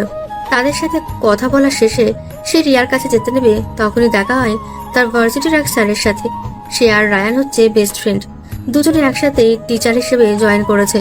ওনার নাম হচ্ছে আরিয়ান ইসলাম। তো তার সাথে কথা বলতে বলতেই উনি আমাকে ওনার মায়ের সাথেও পরিচয় করিয়ে দেয়। ওনার মা আমাকে আমার আম্মুর কথা জিজ্ঞেস করে, আমিও আমার আম্মুর সাথে ওনাকে পরিচয় করিয়ে দিই। তারপর আমি রিয়ার কাছে চলে যাই, আর উনিও রায়হান ভাইয়ার কাছে চলে যান। অন্যদিকে আরিয়ান স্যারের মা আর কথার মা কথা বলতে থাকে। কিছু সময়ের মধ্যেই তারা নানা রকম গল্প করে ফেলে। এক পর্যায়ে আরিয়ান স্যারের মা বলে ওঠে, কিছু মনে না করলে আপা, আপনার কাছে আমি একটি প্রস্তাব দিতাম। জি আপু, বলো কিসের প্রস্তাব? তোমার মেয়ে কথা আছে না, আমার মেয়েটাকে অনেক পছন্দ হয়েছে। তোমরা যদি রাজি থাকো তো আমি ওকে আমার ছেলের বউ করতে চাই। আপু একমাত্র মেয়ে আমার কথা, এই তাড়াতাড়ি আমরা ওর বিয়ের ব্যাপারে ভাবছি না। যদি কখনো ভাবি তো আপনাকে অবশ্যই জানাবো। জি। তীক্ষ্ণ দৃষ্টিতে তাকিয়ে রূপ সব কথা হজম করছে। এই মহিলাকে দেখে সে বুঝেছিল এই নিশ্চয়ই বিয়ের প্রস্তাবের কথা বলবে। সে নীলা চৌধুরীর পাশ থেকে উঠে চলে গেল। রিয়ার পাশে বসেছিলাম, এমন সময় একটা পিচ্চি মেয়ে আমার কাছে এসে আমাকে বলল, আমাকে নাকি আমার মা ডাকছে, আমাকে সেন্টারের বাইরে যেতে বলেছে। চারদিকে তাকিয়ে মাকে না দেখে আমিও বাইরে চলে গেলাম। কিন্তু বাইরে গিয়ে চারপাশে খুঁজেও মাকে পেলাম না, তাই ফেরত আসতে নিব। তখনই রূপ ভাইয়া এসে আমাকে টেনে তার সাথে নিয়ে যায়। আরে ভাইয়া, কি করছো তুমি? আমাকে কোথায় নিয়ে যাচ্ছ? ছাড়ো আমাকে, আমি কিন্তু এখন চিৎকার করব। চিৎকার করবি? আচ্ছা কর, কিন্তু কেউ তোর চিৎকার শুনতে পাবে না, কারণ ভিতরে যে জোরে গান বাজছে আর কেউ এই সময় বাইরেও নেই। আমাকে এখানে কেন নিয়ে আসলা? কথা ছিল কিছু। সেটা ভেতরেই বলা যেত, শুধু শুধু এখানে আনার প্রয়োজন কেন ছিল? ভেতরে চলো, ভেতরে গিয়ে কথা বলি। না, ভিতরে বলা যাবে না, এখানেই বলবো আমি। আচ্ছা বলো, কি বলবো তাড়াতাড়ি বলো। কেন এত তাড়া কিসের তোর ভিতরে যাওয়ার জন্য? আরে রিয়াকে বলে আসিনি আমি, ও হয়তো আমাকে খুঁজবে। কথা? বলো। তুই কি বুঝিস না ভালোবাসি আমি তোকে? দেখো ভাইয়া, এখন আমার ফান করার কোনো মুড নেই। সিরিয়াসলি বলো কি বলবা, না হলে আমি চলে যাব। আমি সিরিয়াস কথা, সত্যি আমি তোকে ভালোবাসি। ব্যাস অনেক হয়েছে ভাইয়া, অনেক সহ্য করেছি আমি, আর পারবো না আমি এইসব মেনে নিতে। আচ্ছা ভালোবাসেন আমাকে তো, গিয়েছিলেন কেন আমাকে ছেড়ে? কোথায় ছিল এই ভালোবাসা যখন আমি ভালোবাসি বলে আপনার কাছে যেতাম? দেখ, আমি চাইলেও তোকে তখন এসব কিছু বলতে পারতাম না, কারণ আমি কথা দিয়েছিলাম সবাইকে নিজের পায়ে না দাঁড়ানো পর্যন্ত কখনো তোর কাছে ভালোবাসার দাবি নিয়ে আসবো না। তাই তোকে এক প্রকার ইগনোর করে চলতাম। ওখানে যাওয়ার পরও সবার সাথে কথা বললেও তোর সাথে কথা বলতাম না, কারণ কথা বললেই মন বলবে দেশে তোর কাছে ফিরে আসতে। হাসালেন মিস্টার রূপ চৌধুরী, আপনি ভাবছেন আমি কিছুই জানি না, কিন্তু আমি সব জানি। কিন্তু আপনি আমার সাথে ভালোবাসার মিথ্যে অভিনয় কেন করছেন তা আমি জানি না। কি বলছিস কথা? ভালোবাসার মিথ্যে অভিনয়? আমি সত্যিই তোকে ভালোবাসি। প্লিজ থামেন। যে মানুষটা বিদেশে যাওয়ার 1 মাস পর তাকে কল করলে তার প্রেমিকা কল রিসিভ করে বলে আমি কেন তাদের মধ্যে বাধা হতে চাচ্ছি? কি যোগ্যতা আছে আমার রূপ চৌধুরীর পাশে দাঁড়ানোর? আমি শুধু তার জীবনের একটা উটকো ঝামেলা। সে মানুষটা অবশ্যই আমাকে ভালোবাসতে পারে না, কখনোই পারে না। আর হ্যাঁ, শুনে রাখেন, ঘৃণা করি আপনাকে, আমি ঘৃণা করি। আমার মনে আপনার জন্য একটা অনুভূতি আছে, আর সেটা হচ্ছে ঘৃণার অনুভূতি, বুঝেছেন? বলে কথা রূপকে পাশ কাটিয়ে ভেতরে চলে গেল। আর রূপ সেখানে দাঁড়িয়ে বোঝার চেষ্টা করলো কথায় সব কি বলে গেল। রূপের কিছু বোধগম্য হচ্ছে না। কথাগুলো যদি সত্যি হয় তাহলে অনেক বড় একটা ফুল বোঝাবুঝি তৈরি হয়ে গিয়েছে তাদের মধ্যে। অন্যদিকে কথা চলে যাওয়ার সাথে সাথে আরেকজন আড়াল থেকে বেরিয়ে আসলো। তার মুখে ফুটে উঠেছে বিজয়ের হাসি। সে একা একাই বলতে থাকে, হ্যাঁ পেরেছি আমি, আজকে আমি সফল। কথা আর রূপ আলাদা হয়ে গিয়েছে। মিস্টার রূপ চৌধুরী, এখন দেখেন কেমন লাগে ভালোবাসার মানুষকে হারানোর কষ্টটা। আপনিও একটু ভোগ করে দেখেন। অনুষ্ঠান শেষ হতে রাত প্রায় 12টা বেজে যায়। বাসায় এসে ফ্রেশ হয়ে সবাই শুয়ে পড়ে। সবাই ক্লান্ত। আবার কালকে বিয়ে, সকাল থেকেই শুরু হবে বিয়ের অনুষ্ঠান। পরদিন সকালেই রিয়ার মা এসে আমাদের সবাইকে জাগিয়ে দিয়ে যায়। সবাই উঠে ফ্রেশ হয়ে ব্রেকফাস্ট করে নিই। আজকেও রিয়াকে সাজাতে পার্লারের লোক বাসায় আসার কথা, তারা এসেও পড়েছে। এই যে মিস, কে আপনি? মানে কি আকাশ, তুই কি আমাকে চিনিস না? আরে তুই কি আমার আলু নাকি? ভাই, আমি তোর আলু, কিন্তু তুই এমন করছিস কেন? আমাকে কি চেনা যাচ্ছে না নাকি? না মহারানী, আপনাকে চেনা যাচ্ছে, সেই সাথে অনেক কিউটও লাগছে। আজকে তো ছেলেরা আপনাকে দেখে চোখ ফেরাতে পারবে না। হইছে তোর, থাম এবার। আর পাম দিলে আমি ফেটেই যাব ভাই। আচ্ছা, করবো না আর প্রশংসা। এখন বল আরশি কই? ও তো রুমে। কেন, ওকে আবার কি প্রয়োজন? ওকে গিয়ে বল ওর ভাই ওকে ডাকছে। আচ্ছা ঠিক আছে, আমি রুমে গিয়ে আরশিকে বললাম রূপ ভাইয়া ওকে ডাকছে। আরশি চলে গেল রূপ ভাইয়ার খোঁজে। আরশি খুঁজতে খুঁজতে ছাদে গিয়ে রূপ ভাইয়াকে খুঁজে পেল। তারপর বলল, তুমি আমাকে খুঁজছিলে ভাইয়া? কি কথা ভাইয়া? তুই কি সবকিছু জানতি আরশি? মানে কি সব জানবো ভাইয়া? আমার আর কথার ব্যাপারে, তাই না? আমরা সবাই তো জানি এই কথাটা, শুধুমাত্র কথাই জানে না যে তোমাদের বিয়ে ঠিক সেই ছোটবেলা থেকে। কালকে কথা আমাকে কি বলেছে জানিস? কি? আমার নাকি প্রেমিকা আছে, তার সাথে নাকি ও কলে কথাও বলেছে। তারপর একে একে রূপ সবকিছু আরশিকে বলতে লাগলো। আমার কি মনে হচ্ছে জানো ভাইয়া? কি মনে হচ্ছে তোর? কেউ তো আছে যে আমাদের অগোচরেই এসব কিছু করছে। সে চাচ্ছে তোমার আর কথার মাঝে দূরত্ব সৃষ্টি করতে, তোমাদেরকে আলাদা করে দিতে। আমি পুরোপুরি শিওর না, কিন্তু আমার মন বলছে এরকম কিছু একটা হয়েছে। এটা আমিও ভেবেছি। আর সবচেয়ে বড় কথা হচ্ছে যে সবার পিছন থেকে এসব গেম খেলছে সে আমাকে খুব পরিচিত কেউ, আর সে আমাকে আর কথাকে হয়তো খুব ভালো করে চেনে। কেন, তোমার এসব কেন মনে হলো? আমার কাছে প্রায় 2-3 মাস পর পর কিছু ছবি পাঠানো হতো। ছবিগুলো বাংলাদেশ থেকে পাঠানো হতো, আর এই কাজে প্রতিবারই ভিন্ন ভিন্ন সিম কার্ড ব্যবহার করা হতো। কিসের ছবি আর কেমন ছবি ভাইয়া? দাঁড়া, তোকে দেখাচ্ছি। তারপর রূপ নিজের ফোন থেকে কিছু ছবি বের করে আরশিকে দেখালো। ছবিগুলো দেখে আরশিও চমকে গেল। রূপের উদ্দেশ্যে সে বলে উঠল, এসব ছবি তোমাকে কে পাঠালো? এটা জানলেই তো সমস্যার সমাধান হবে। এখন কিভাবে জানবো সেটাই বুঝতে পারছি না। খুব বেশি সময় লাগবে না তাকে ধরতে। সে আমাদের সাথে যেভাবে গেম খেলছে আমরাও ঠিক একইভাবে তার সাথে গেম খেলবো। খেলার শুরুটা হয়তো সে করেছে, সমাপ্তিটা না হয় আমরাই করব। কি বলতে যাচ্ছিস তুই? তুমি যা ভাবছো সেটাই। এখন সময় খুব কম, যা করার তাড়াতাড়ি করো। আচ্ছা, আমি আজকেই তার সাথে কথা বলবো। আর হ্যাঁ, এখন আর কাউকে কিছু জানিয়ে লাভ নেই। আর তুমি কথা থেকে একটু দূরেই থাকবে। সে যেভাবে যা চাইছে আমরা ঠিক সেটাই করব। কিন্তু আমি হয়তো এক্ষুনি বুঝতে পারছি কে এমন করছে। তুমি ভুল বুঝছো, ওটা সম্ভব না, কারণ সে এরকম করবে না। এখন তুমি তার সাথে কথা বলো, সেই আমাদের বলতে পারবে সবকিছু। আচ্ছা ঠিক আছে, কেউ আবার শুনে ফেলবে। এখন যা, নিচে যা। আচ্ছা ঠিক আছে। আরশি চলে যাবার পর রূপ ছাদ থেকে নিচে আসতে যাবে, তখনই তাকে দেখে কেউ একজন আড়াল হয়ে গেল। রূপের মুখে হাসি ফুটে উঠলো। সে একা একাই বলতে লাগলো, এখন শুরু হবে খেলা, দেখি কার জয় হয় এই খেলায়। রূপ বলে নিচে চলে গেল। কাজী মাত্রই বিয়ে পড়ানো শেষ করলো। চারদিকে খুশির আমেজ রয়েছে। রিয়া আর রায়ান ভাইকে একসাথে খুব ভালো মানিয়েছে, যেন মেড ফর ইচ আদার। দেখতে দেখতে বিদায়ের সময় চলে আসলো। এতক্ষণ যে পরিবেশটা হাসি আনন্দে ভরপুর ছিল, এখন মুহূর্তেই তার কিছুই নেই। সবকিছুই নীরব হয়ে গেছে। শুধু শোনা যাচ্ছে কান্নার শব্দ। মেয়েদের জীবনটাই হয়তো এমন। এতদিন যে বাসায় ছিল, যে বাসায় সে ছোট থেকে বড় হয়েছে, আজকে তাকেই সে বাসা ছেড়ে চলে যেতে হচ্ছে। আজকে থেকে সে অন্য একটি বাড়ির পুত্রবধূ। সম্পূর্ণ নতুন পরিবেশ, নতুন মানুষ। সবকিছুর সাথে মানিয়ে নিতে নিতে আবার সবকিছু বদলে যাবে। এটাই হয়তো জীবন। প্রত্যেকটি অধ্যায় ভিন্ন ভিন্ন। একসময় রিয়া আমাদের কাছে আসলো, একসাথে আমাকে, আকাশকে আর আরুষিকে জড়িয়ে ধরলো। আমরা তিনজন ওকে জড়িয়ে ধরলাম। হঠাৎ আমার চোখ থেকে পানি পড়তে শুরু করলো। বিয়ের সময়টা যতটা আনন্দের, বিদায়ের সময়টা তার থেকে অনেক বেশি কষ্টের সময়। তারপর রিয়াজ ভাইয়া আর আকাশ গিয়ে রিয়াকে গাড়িতে উঠিয়ে দিল। ওদের গাড়ি চলতে শুরু করলো। বিয়ে শেষ। সময় মনে হয় এক পলকেই কেটে গেল। কখন কি হলো বুঝতেই পারলাম না। এত তাড়াতাড়ি কেন সময় চলে যায়?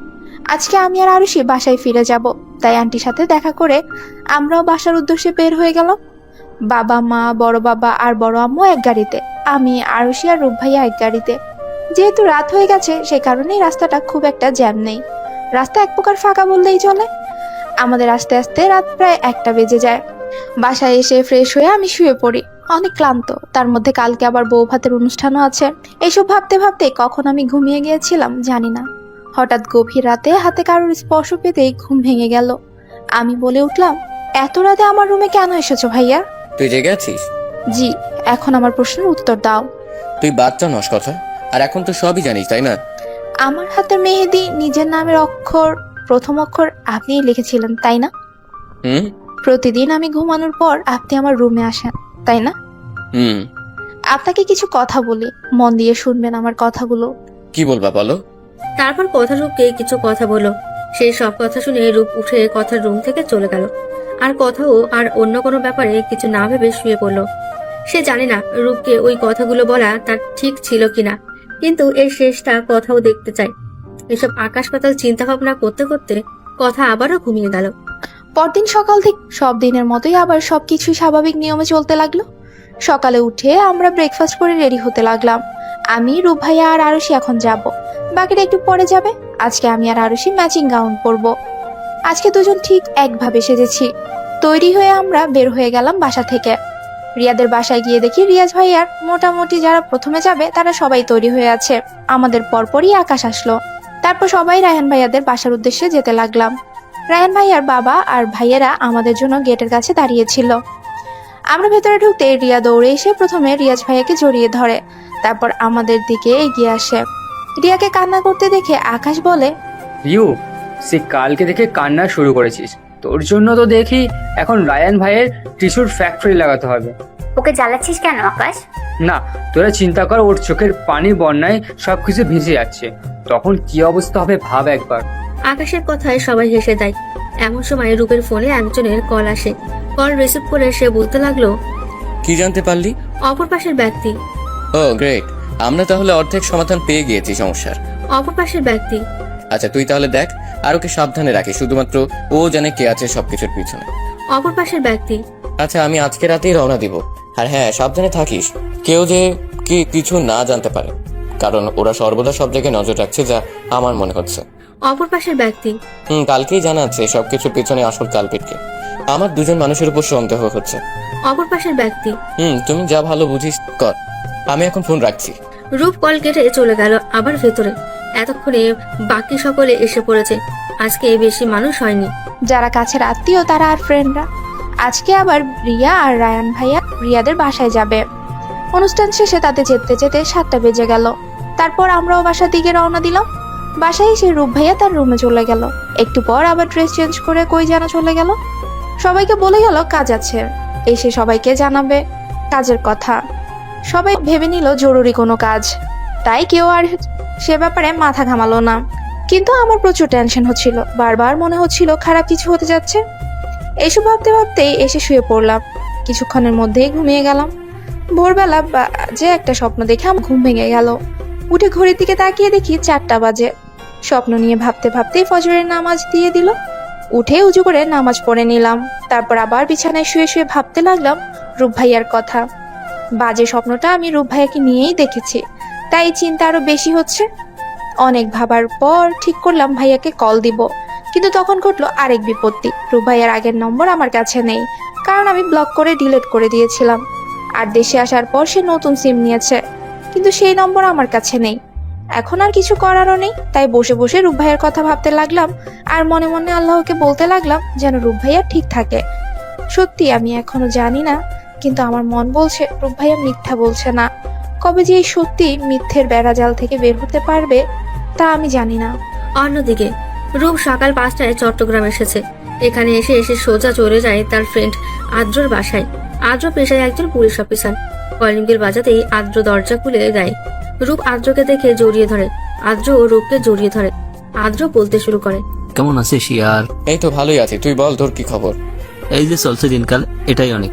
কেমন আছি সেটা নিজেও জানি না। এখনো ভালোবাসিস তাই না? প্রচুর, কিন্তু আমি ভুল করছিলাম তার সাথে। তাকে একটি ছেলেকে জড়িয়ে ধরতে দেখে আমি অনেক ভুল বুঝে নিলাম। সত্যি মিথ্যা যাচাই না করে সেদিন মুখে যা এসেছিল তাই বলেছিল মরুকে। আজকে সে দূরে, আজকে আর আফসোস ছাড়া কিছুই করার নেই। কষ্ট লাগে এটা ভেবেই যে মানুষটা আমাকে এত বিশ্বাস করতো, তার বিশ্বাসের মূল্য আমি দিতে পারলাম না তাকে বিশ্বাস করে তার মুখ থেকে সবকিছু শুনতে। এই যে ভুল করছি, এখন তার ফল ভোগ করছি। আমার বোন কিন্তু এখনো তোকে ভালোবাসে। নারী, ও আমাকে ভালোবাসে না। আচ্ছা বাদ দে, এখন ভিতরে আয়, ফ্রেশ হয়ে কিছু খেয়ে নে, তারপর যাই আমরা। আচ্ছা। প্রায় ঘন্টাখানেক পর আদ্র আর রূপ বাসা থেকে বের হয়ে গেল। গাড়িতে রূপ ড্রাইভিং করছে আর আদ্র তার পাশের সিটে বসে আছে। আদ্র বলে উঠল, যাই বলিস রূপ, আমি বলবো তুই অনেক লাকি। কিভাবে? এই যে দেখ, যে ছেলেটা তোকে সবসময় ওইসব বাজে পিক পাঠাতো সে চট্টগ্রামেই থাকে, তাই তো এত তাড়াতাড়ি তাকে খুঁজে পেলাম। আমি তো ভেবে রেখেছিলাম 2 দিন অন্তত লাগবে তাকে খুঁজতে, কিন্তু এত জলদি পেয়ে যাব ভাবিনি। আচ্ছা আদ্র, ছেলেটাকে কি তোর চেনা পরিচিত মনে হচ্ছে? না, ছেলেটা আমাদের পরিচিত নয়, কিন্তু কি? আমার যতটুকু মনে আছে ছেলেটা আমাদের সাথে একসাথে কলেজে পড়তো। নাম কি? মনে নেই ভাই। আর ওই ছেলেকে এত মারার পর ও কিছুই বলেনি। আমি যা বললাম সবটুকু আন্দাজে বললাম। ছেলেটার পরিবার সম্পর্কে কিছু জানিস? আমি ছেলেটার বাবা মা নেই, দুনিয়াতে আপন বলতে শুধু একটা ছোট বোন আছে। এগুলো আমার ভাড়া করা লোকেরা বলছে। আচ্ছা ঠিক আছে, দেখ তোর বলা অ্যাড্রেসে আমরা চলে এসেছি, এখন কি নামবো? জায়গাটা শহর থেকে একটু দূরে, পুরো নিলিবিলি পরিবেশ। রাস্তায় একজনও মানুষও নেই। আদ্র তাকে নিয়ে আসলো একটু পরিত্যক্ত বাসায়। ভেতরে ঢুকে দেখলো 3 জন লোক বসে আছে, আর একটি ছেলেকে মাঝখানে চেয়ারের সাথে বেঁধে রাখা হয়েছে। রূপকে দেখে ছেলেটার মুখে ভয়ের ভাব ফুটে উঠলো। রূপও ছেলেটাকে চেনার চেষ্টা করলো। রূপ বলল, শ্যাম, তুমি এসব কিছু করেছো? না ভাই, বিশ্বাস কর, আমি ইচ্ছে করে এসব করিনি, বাধ্য হয়েছিলাম এসব করতে। সেই ছেলেটি অর্থাৎ সিয়াম। মানে কি বলতে চাচ্ছ তুমি? কে তোমাকে বাধ্য করেছিল শ্যাম? আমি বলতে পারবো না এসব কিছু। শ্যাম, ভালোভাবে বলো, আমাদের খারাপ হতে বাধ্য করো না। আমি পারবো না। বাসায় যে তোমার ছোট বোন সিয়াম, সে কিন্তু সম্পূর্ণ একা এখন বাসায়। খারাপ কিছু হয়ে যেতে পারে, কিন্তু সময় লাগবে না। না, ওর কিছু করবা না, আমি বলছি সবকিছু, কিন্তু ওর যেন কিছু না হয়, তাহলে আমি বাঁচতে পারবো না, মরে যাব আমি। তোমার বোনের কোনো ক্ষতি হবে না, তুমি আমার উপর ভরসা করতে পারো। এখন বলো আমাকে সবকিছু। সকাল 9টায় মা ডেকে গিয়েছে ব্রেকফাস্টের জন্য। আমি না বলেছি কিছু ভালো লাগছে না, কেমন অস্থির অস্থির লাগছে। এমন সময় ফোনে একটা মেসেজের নোটিফিকেশন আসলো। মেসেজ ওপেন করে দেখতে পেলাম সেখানে লেখা, কথা আমি রূপ বলছি, জলদি অ্যাড্রেস চলে আয় তুই, সময় খুব কম, অনেক বড় একটা সমস্যা হয়ে গেছে। এই মেসেজটা দেখে আমি জলদি রেডি হয়ে বাসা থেকে বের হয়ে গেলাম। যাবার আগে ওরকে বলে এসেছি রূপ ভাইয়ার কাছে যাচ্ছি, ও যেন বাসায় সবাইকে সামলে নেয়। ভাইয়ার দেওয়া ঠিকানায় আসতেই কে জানি পেছন থেকে আমার মুখে একটা রুমাল চেপে ধরলো। আমি অজ্ঞান হয়ে পড়ে গেলাম। সাথে সাথে জ্ঞান ফেরার পর নিজেকে একটি সাজানো গোছানো ঘরে আবিষ্কার করলাম। ধীরে ধীরে সবকিছু চিন্তা করতে লাগলাম। ঘড়ির দিকে তাকাতেই দেখি 1টা বাজে। এমন সময় ঘরের দরজা খুলে ভেতরে প্রবেশ করলো একজন মেয়ে আর একজন ছেলে। ভাইয়ার দেওয়া ঠিকানায় আসতেই কে জানি পেছন থেকে আমার মুখে একটা রুমাল চেপে ধরলো। আমি অজ্ঞান হয়ে পড়ে গেলাম সাথে সাথেই। জ্ঞান ফেরার পর নিজেকে একটি সাজানো গোছানো ঘরে আবিষ্কার করলাম। ধীরে ধীরে সবকিছু চিন্তা করতে লাগলাম। ঘড়ির দিকে তাকাতেই দেখি 1টা বাজে।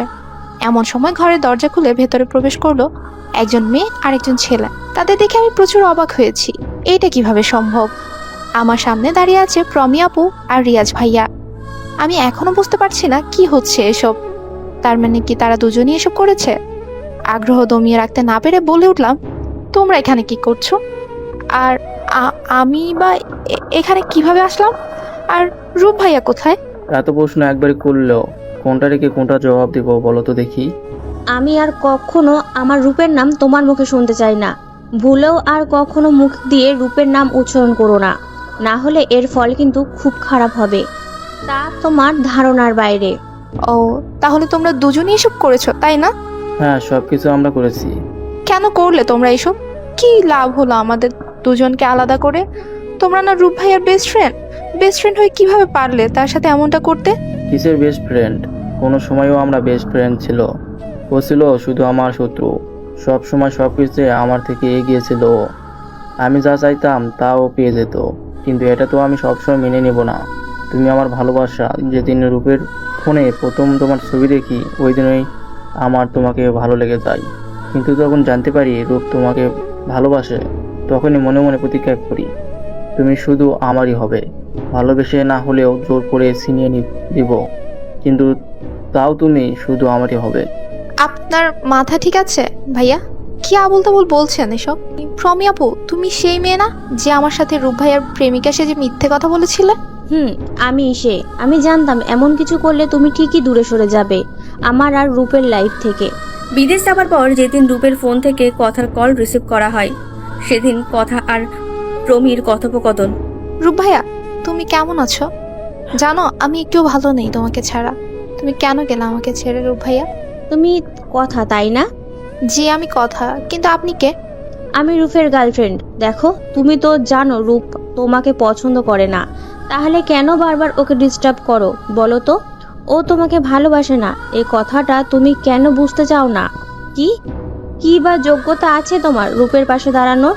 দেখো, আমি সোজাসুজিভাবে তোমাকে বলে দিচ্ছি, তুমি আর কখনো রূপকে কল করে বিরক্ত করো না। এই কথা শুনে আর কিছু না ভেবে কল কেটে দিয়ে রূপের নাম্বার ব্লক করে দিয়েছিল। তারপর এই 5 বছর আর কোনো যোগাযোগই ছিল না ওদের। পেয়েছিলে কি রূপ ভাইয়াকে, যাকে পাওয়ার জন্য এসব করলে? তাচ্ছিল্যের হাসি হেসে বলল কথা। তুমি ওই দিন কথা বলার পর কল লিস্ট থেকে আমি তোমার কল ডিলিট করে দেই। তারপর থেকে তুমি কল করতে না। রূপ যেন ধীরে ধীরে কেমন একটা হয়ে যাচ্ছিল। ওই ঘটনা 2 মাসের মাথায় আমি রূপকে প্রপোজ করি, কিন্তু ও আমাকে ফিরিয়ে দিয়ে বলে দেশে ওর জন্য ওর কথা অপেক্ষা করছে। রূপ তার কথা ছাড়া আর কারো না। সেদিন আমি অবশ্য আর কিছু বলিনি ওকে। আমরা আবার ফ্রেন্ডের মতোই থাকতে শুরু করি। আমি মনে মনে ভাবতে থাকি কিভাবে কি করব, কিভাবে রূপের মন থেকে কথাকে সরানো যায়। এর মধ্যে আমি আরো একটি কথা জানতে পারি। সেই কথা জানার পর তোমাদের আলাদা করার যেন আমার কাছে আরো সহজ হয়ে ওঠে। প্রমি একদিন জানতে পেরে যায় আমি তোমাকে ভালোবাসি। এটা জানার পর প্রমি আর আমি মিলে তোমাদের আলাদা করার জন্য প্ল্যান বানাতে থাকি। অবশেষে আমরা ঠিক করি তোমাদের মাঝে ভুল বোঝাবুঝি তৈরি করে তোমাদের মতো দূরত্ব তৈরি করব। এতে দেখা যাবে এক পর্যায়ে দুজনকে ভুল বুঝে যাবে, কেউ আর আসল সত্যি জানতে পারবে না। আর সময় মতো প্রেমী ও রূপের মনে নিজের জায়গা করে নেবে। যেহেতু প্রেমী তোমাকে সেই সব কথা বলে তোমার বিশ্বাস ভেঙে দিয়েছিল, রূপের সম্পর্কে তোমার মনে ভুল ধারণা সৃষ্টি করেছিল, সেহেতু রূপ তোমাকে কোনোভাবে ভুল বুঝলেই আমাদের আর কিছু করতে হবে না। রূপের থেকে শুনেছিলাম তোমার বেস্ট ফ্রেন্ড আকাশের কথা, তোমরা নাকি খুব ক্লোজ ফ্রেন্ড। তাই আমি পরিকল্পনা করি রূপকে বোঝাবো যে তুমি আর আকাশ রিলেশনে আছো। তাই তোমাদের নানা রকম পিক এডিট করে রূপকে পাঠানো হতো, কিন্তু তখন সমস্যা হয় যে পিকগুলো পাঠায় কে। এখান থেকে পাঠালে রূপ আমাকে বা রিয়াজকে সন্দেহ করবে। তাই এখন আমার মনে আসে সিয়ামের কথা, ছেলেটার বাবা মা নেই, অভাবে সংসার, বাসায় শুধু একটা ছোট বোন আছে। আমি সিয়ামের সাথে যোগাযোগ করি, জানতে পারি ওর ছোট বোন অনেক অসুস্থ। ডাক্তার জানিয়েছে ওর বোনের চিকিৎসা করতে অনেক টাকা লাগবে। তখন আমি সিয়ামকে বলি আমাকে একটা কাজ করে দিতে হবে। প্রথমে কাজের কথা শুনে সিয়াম রাজি হয়নি, পরে আমি ওকে বোঝাতে থাকি, নানাভাবে ওর বোনের কথা বলে ব্ল্যাকমেল করতে থাকি। অবশেষে ছেলেটা বোনের চিকিৎসা করার টাকার জন্য এই কাজে রাজি হয়। তারপর ও প্রায় তোমাকে আর আকাশকে ফলো করতো, তোমাদের পিক বাজেভাবে এডিট করে রূপকে পাঠাতো। পিক দেখার পরে যে রূপের মনোভাব কী হতো তা আমরা বুঝতাম না। প্রমিস চেষ্টা করতেই থাকে রূপের মনে নিজের জায়গা করার। সব ঠিকই চলছিল, কিন্তু শ্যাম একটা ভুল করে ফেলে। 4 দিন আগে ও চিটাগাং থেকে তোমার আর আকাশের কিছু পিক রূপের ফোনে পাঠায়। রূপ ওর বন্ধুকে দিয়ে খোঁজ লাগিয়ে জানতে পারে ওকে কই থেকে ছবি পাঠানো হতো। রূপ কালকে চিটাগাং গিয়েছে। শ্যাম অবশ্য এখন মনে হয় ওদের কাছেই আছে। মানুষ কতটা খারাপ হতে পারে আপনাদের না দেখলে কখনোই জানতে পারতাম না। নিজের স্বার্থের জন্য কখনো কখনো খারাপ হওয়া লাগে। অনেক কথা হয়েছে, আধা ঘন্টা পর কাজই আসবে। আজকে তোমার আর রিয়াজের বিয়ে হবে এখানে। 2জন মেয়ে এখন তোমার রুমে আসবে তোমাকে সাজাতে। কোনো রকম ঝামেলা করার চেষ্টা করো না, এতে কিন্তু তোমার ক্ষতি হবে। বলে প্রমি আর রিয়াজ রুম থেকে চলে গেল। অন্যদিকে রূপ আর আদ্র মাত্র ঢাকা থেকে পৌঁছালো। রূপ সোজা নিজের বাসায় গেল আদ্রকে নিয়ে। আর সেই দরজা খুলে রূপকে দেখতে পায়। রূপকে উদ্দেশ্য করে বলে ওঠে, ভাইয়া তুমি এখানে, তাহলে কথা কই? মানে কথা তো বাসায় থাকার কথা, আমি তো মাত্র চিটাগাং থেকে আসলাম, আমি কিভাবে জানবো কথা কই? ও তো তোমার সাথেই দেখা করতে গেছে। মানে? আরশি রূপকে সব ঘটনা বলল। আরশির কথা শুনে রূপ বলে উঠল, ও শিট, অনেক বড় ভুল করে ফেললাম আমি। পেয়েও কি আবার হারিয়ে ফেললাম আমি আমার কথা? আরশি আদ্রকে প্রথমে লক্ষ্য করেনি, কিন্তু পরিচিত কণ্ঠ শুনে সামনে তাকাতেই আরশি চমকে ওঠে। এই মানুষ এখানে কেন? আরশি রূপকে বলে, ভাইয়া উনি এখানে কেন এসেছেন? দেখ গরু, এসব কথা পরেও বলা যাবে, কিন্তু এখন সময় গুরুত্বপূর্ণ কাজ হচ্ছে কথাকে খুঁজে বের করা। আচ্ছা, তুই কি জানিস কথা কোথায় গিয়েছে? মানে ওরা ওকে কোন জায়গায় অ্যাড্রেস দিয়েছিল? না, এটা তো আমাকে বলেনি। মেসেজ পাওয়া মাত্র তাড়াহুড়ো করতে করতে ও বের হয়ে গেল। রূপ, ইয়াস আর প্রমের ফোন নাম্বার দিয়ে আমাকে। ওদের ফোন নম্বর দিয়ে কি হবে? কথাকে যে ওরা কিডন্যাপ করছে এতে কোনো সন্দেহ নেই। দেখি ওদের লোকেশন হ্যাক করা যায় নাকি। তারপর রূপ আদ্রকে রিয়াজ আর প্রমির নম্বর দিল। কিছুক্ষণের মধ্যেই আদ্র খবর পেল রিয়াজের লোকেশন হ্যাক করা গেছে। ওরা এখন মিরপুর আছে। আদ্র রূপকে গিয়ে বলল, রূপ, আমাদের তাড়াতাড়ি বের হতে হবে। ওদের অ্যাড্রেস পাওয়া গেছে। আমি এখানকার স্থানীয় পুলিশ অফিসারদের সাথে কথা বলে নিয়েছি, তারা বের হয়ে পড়ছে, হয়তো অলরেডি। আমাদেরও যাওয়া দরকার, দ্রুত। আচ্ছা চল। আমিও যাব তোমাদের সাথে। আচ্ছা জলদি আসো। ওরা সবাই মিলে বের হয়ে গেল পাওয়া ঠিকানার উদ্দেশ্যে। অন্যদিকে মেয়ে দুটা আমার রুমে আসার পর আমাকে কান্না করতে দেখে ওরা জিজ্ঞেস করছে কান্নার কারণ। ওদের সবকিছুই খুলে বলতেই ওরা রাজি হয়ে যায় আমাকে হেল্প করতে। ওদের মধ্যে একজন বোরখা হিজাব এবং তার সাথে মুখে মাস্ক পরা ছিল। উনি আমাকে বলে আমি যেন ওনার ড্রেসগুলো পরে ফেলি জলদি, আর উনি আপাতত বসে যে এখানে কথা হয়ে থাকবেন, আমি যেন জলদি অন্য মেয়েটির সাথে চলে যাই। ওই আপুর ড্রেস পরার পর অন্য আপু আমাকে নিয়ে রুমের বাইরে আসেন। তারপর রিয়াজকে বলে আমার শরীর খারাপ, উনি আমাকে এগিয়ে দিয়ে এসে কথাকে সাজিয়ে দিবেন। রিয়াজ বলে আচ্ছা যাও। আসলে রিয়াজ সে ব্যাপারে খুব একটা পাত্তা দেয়নি। ওই আপুটি আমাকে ওই বাসা থেকে একটু দূরে নিয়ে এসে একটা রিক্সা ঠিক করে দেয় এবং আমার হাতে কিছু টাকা দিয়ে বলে আমি যেন জলদি আমার বাসায় ফিরে যাই। এই বলে উনি আবার রিয়াজদের বাসায় চলে যায়। রিক্সা চলতে শুরু করে। রিক্সায় বসে আমি ভাবতে লাগলাম রিয়াজ আর প্রমের কথা। এরা কত আপন ছিল রূপ ভাইয়ার, অথচ ভাইয়ার পেছন দিয়ে ছুরিটা ওরাই দিয়ে মেরেছে। অন্যদিকে এই আপু দুটা সম্পূর্ণ অপরিচিত একটা মেয়েকে বাঁচানোর জন্য নিজেদের রিস্কের মধ্যে ফেললো। আসলে মানুষ চেনা প্রচুর কঠিন কাজ। মুহূর্তের মধ্যেই অপরিচিত মানুষ পরিচিত হয়ে যায়, আবার পরিচিত মানুষ হয়ে যায় অপরিচিত। অর্ধেক রাস্তায় এসে রিক্সায় সমস্যা হওয়ার কারণে আমার নেমে পড়তে হয়। এদিকে আর কোনো গাড়িও পাবো না। গাড়ির জন্য এখন মেন রোড পার করে অপর পাশে যাওয়া লাগবে।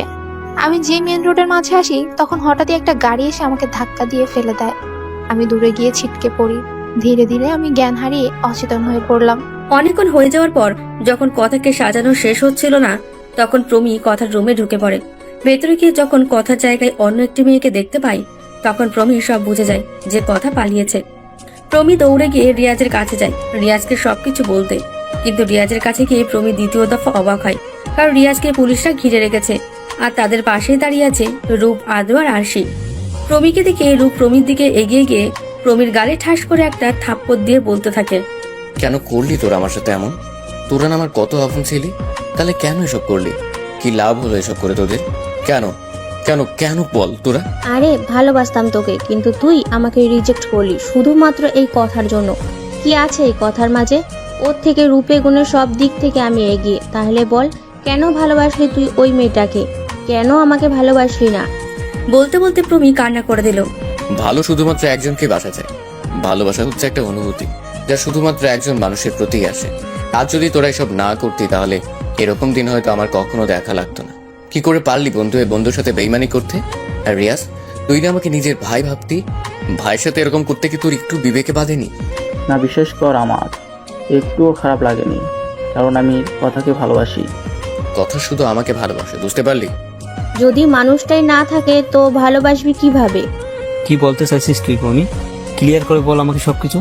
কথা পালিয়ে গেছে। পার্লারের ওই মেয়ে দুটো ওকে পালাতে সাহায্য করেছে।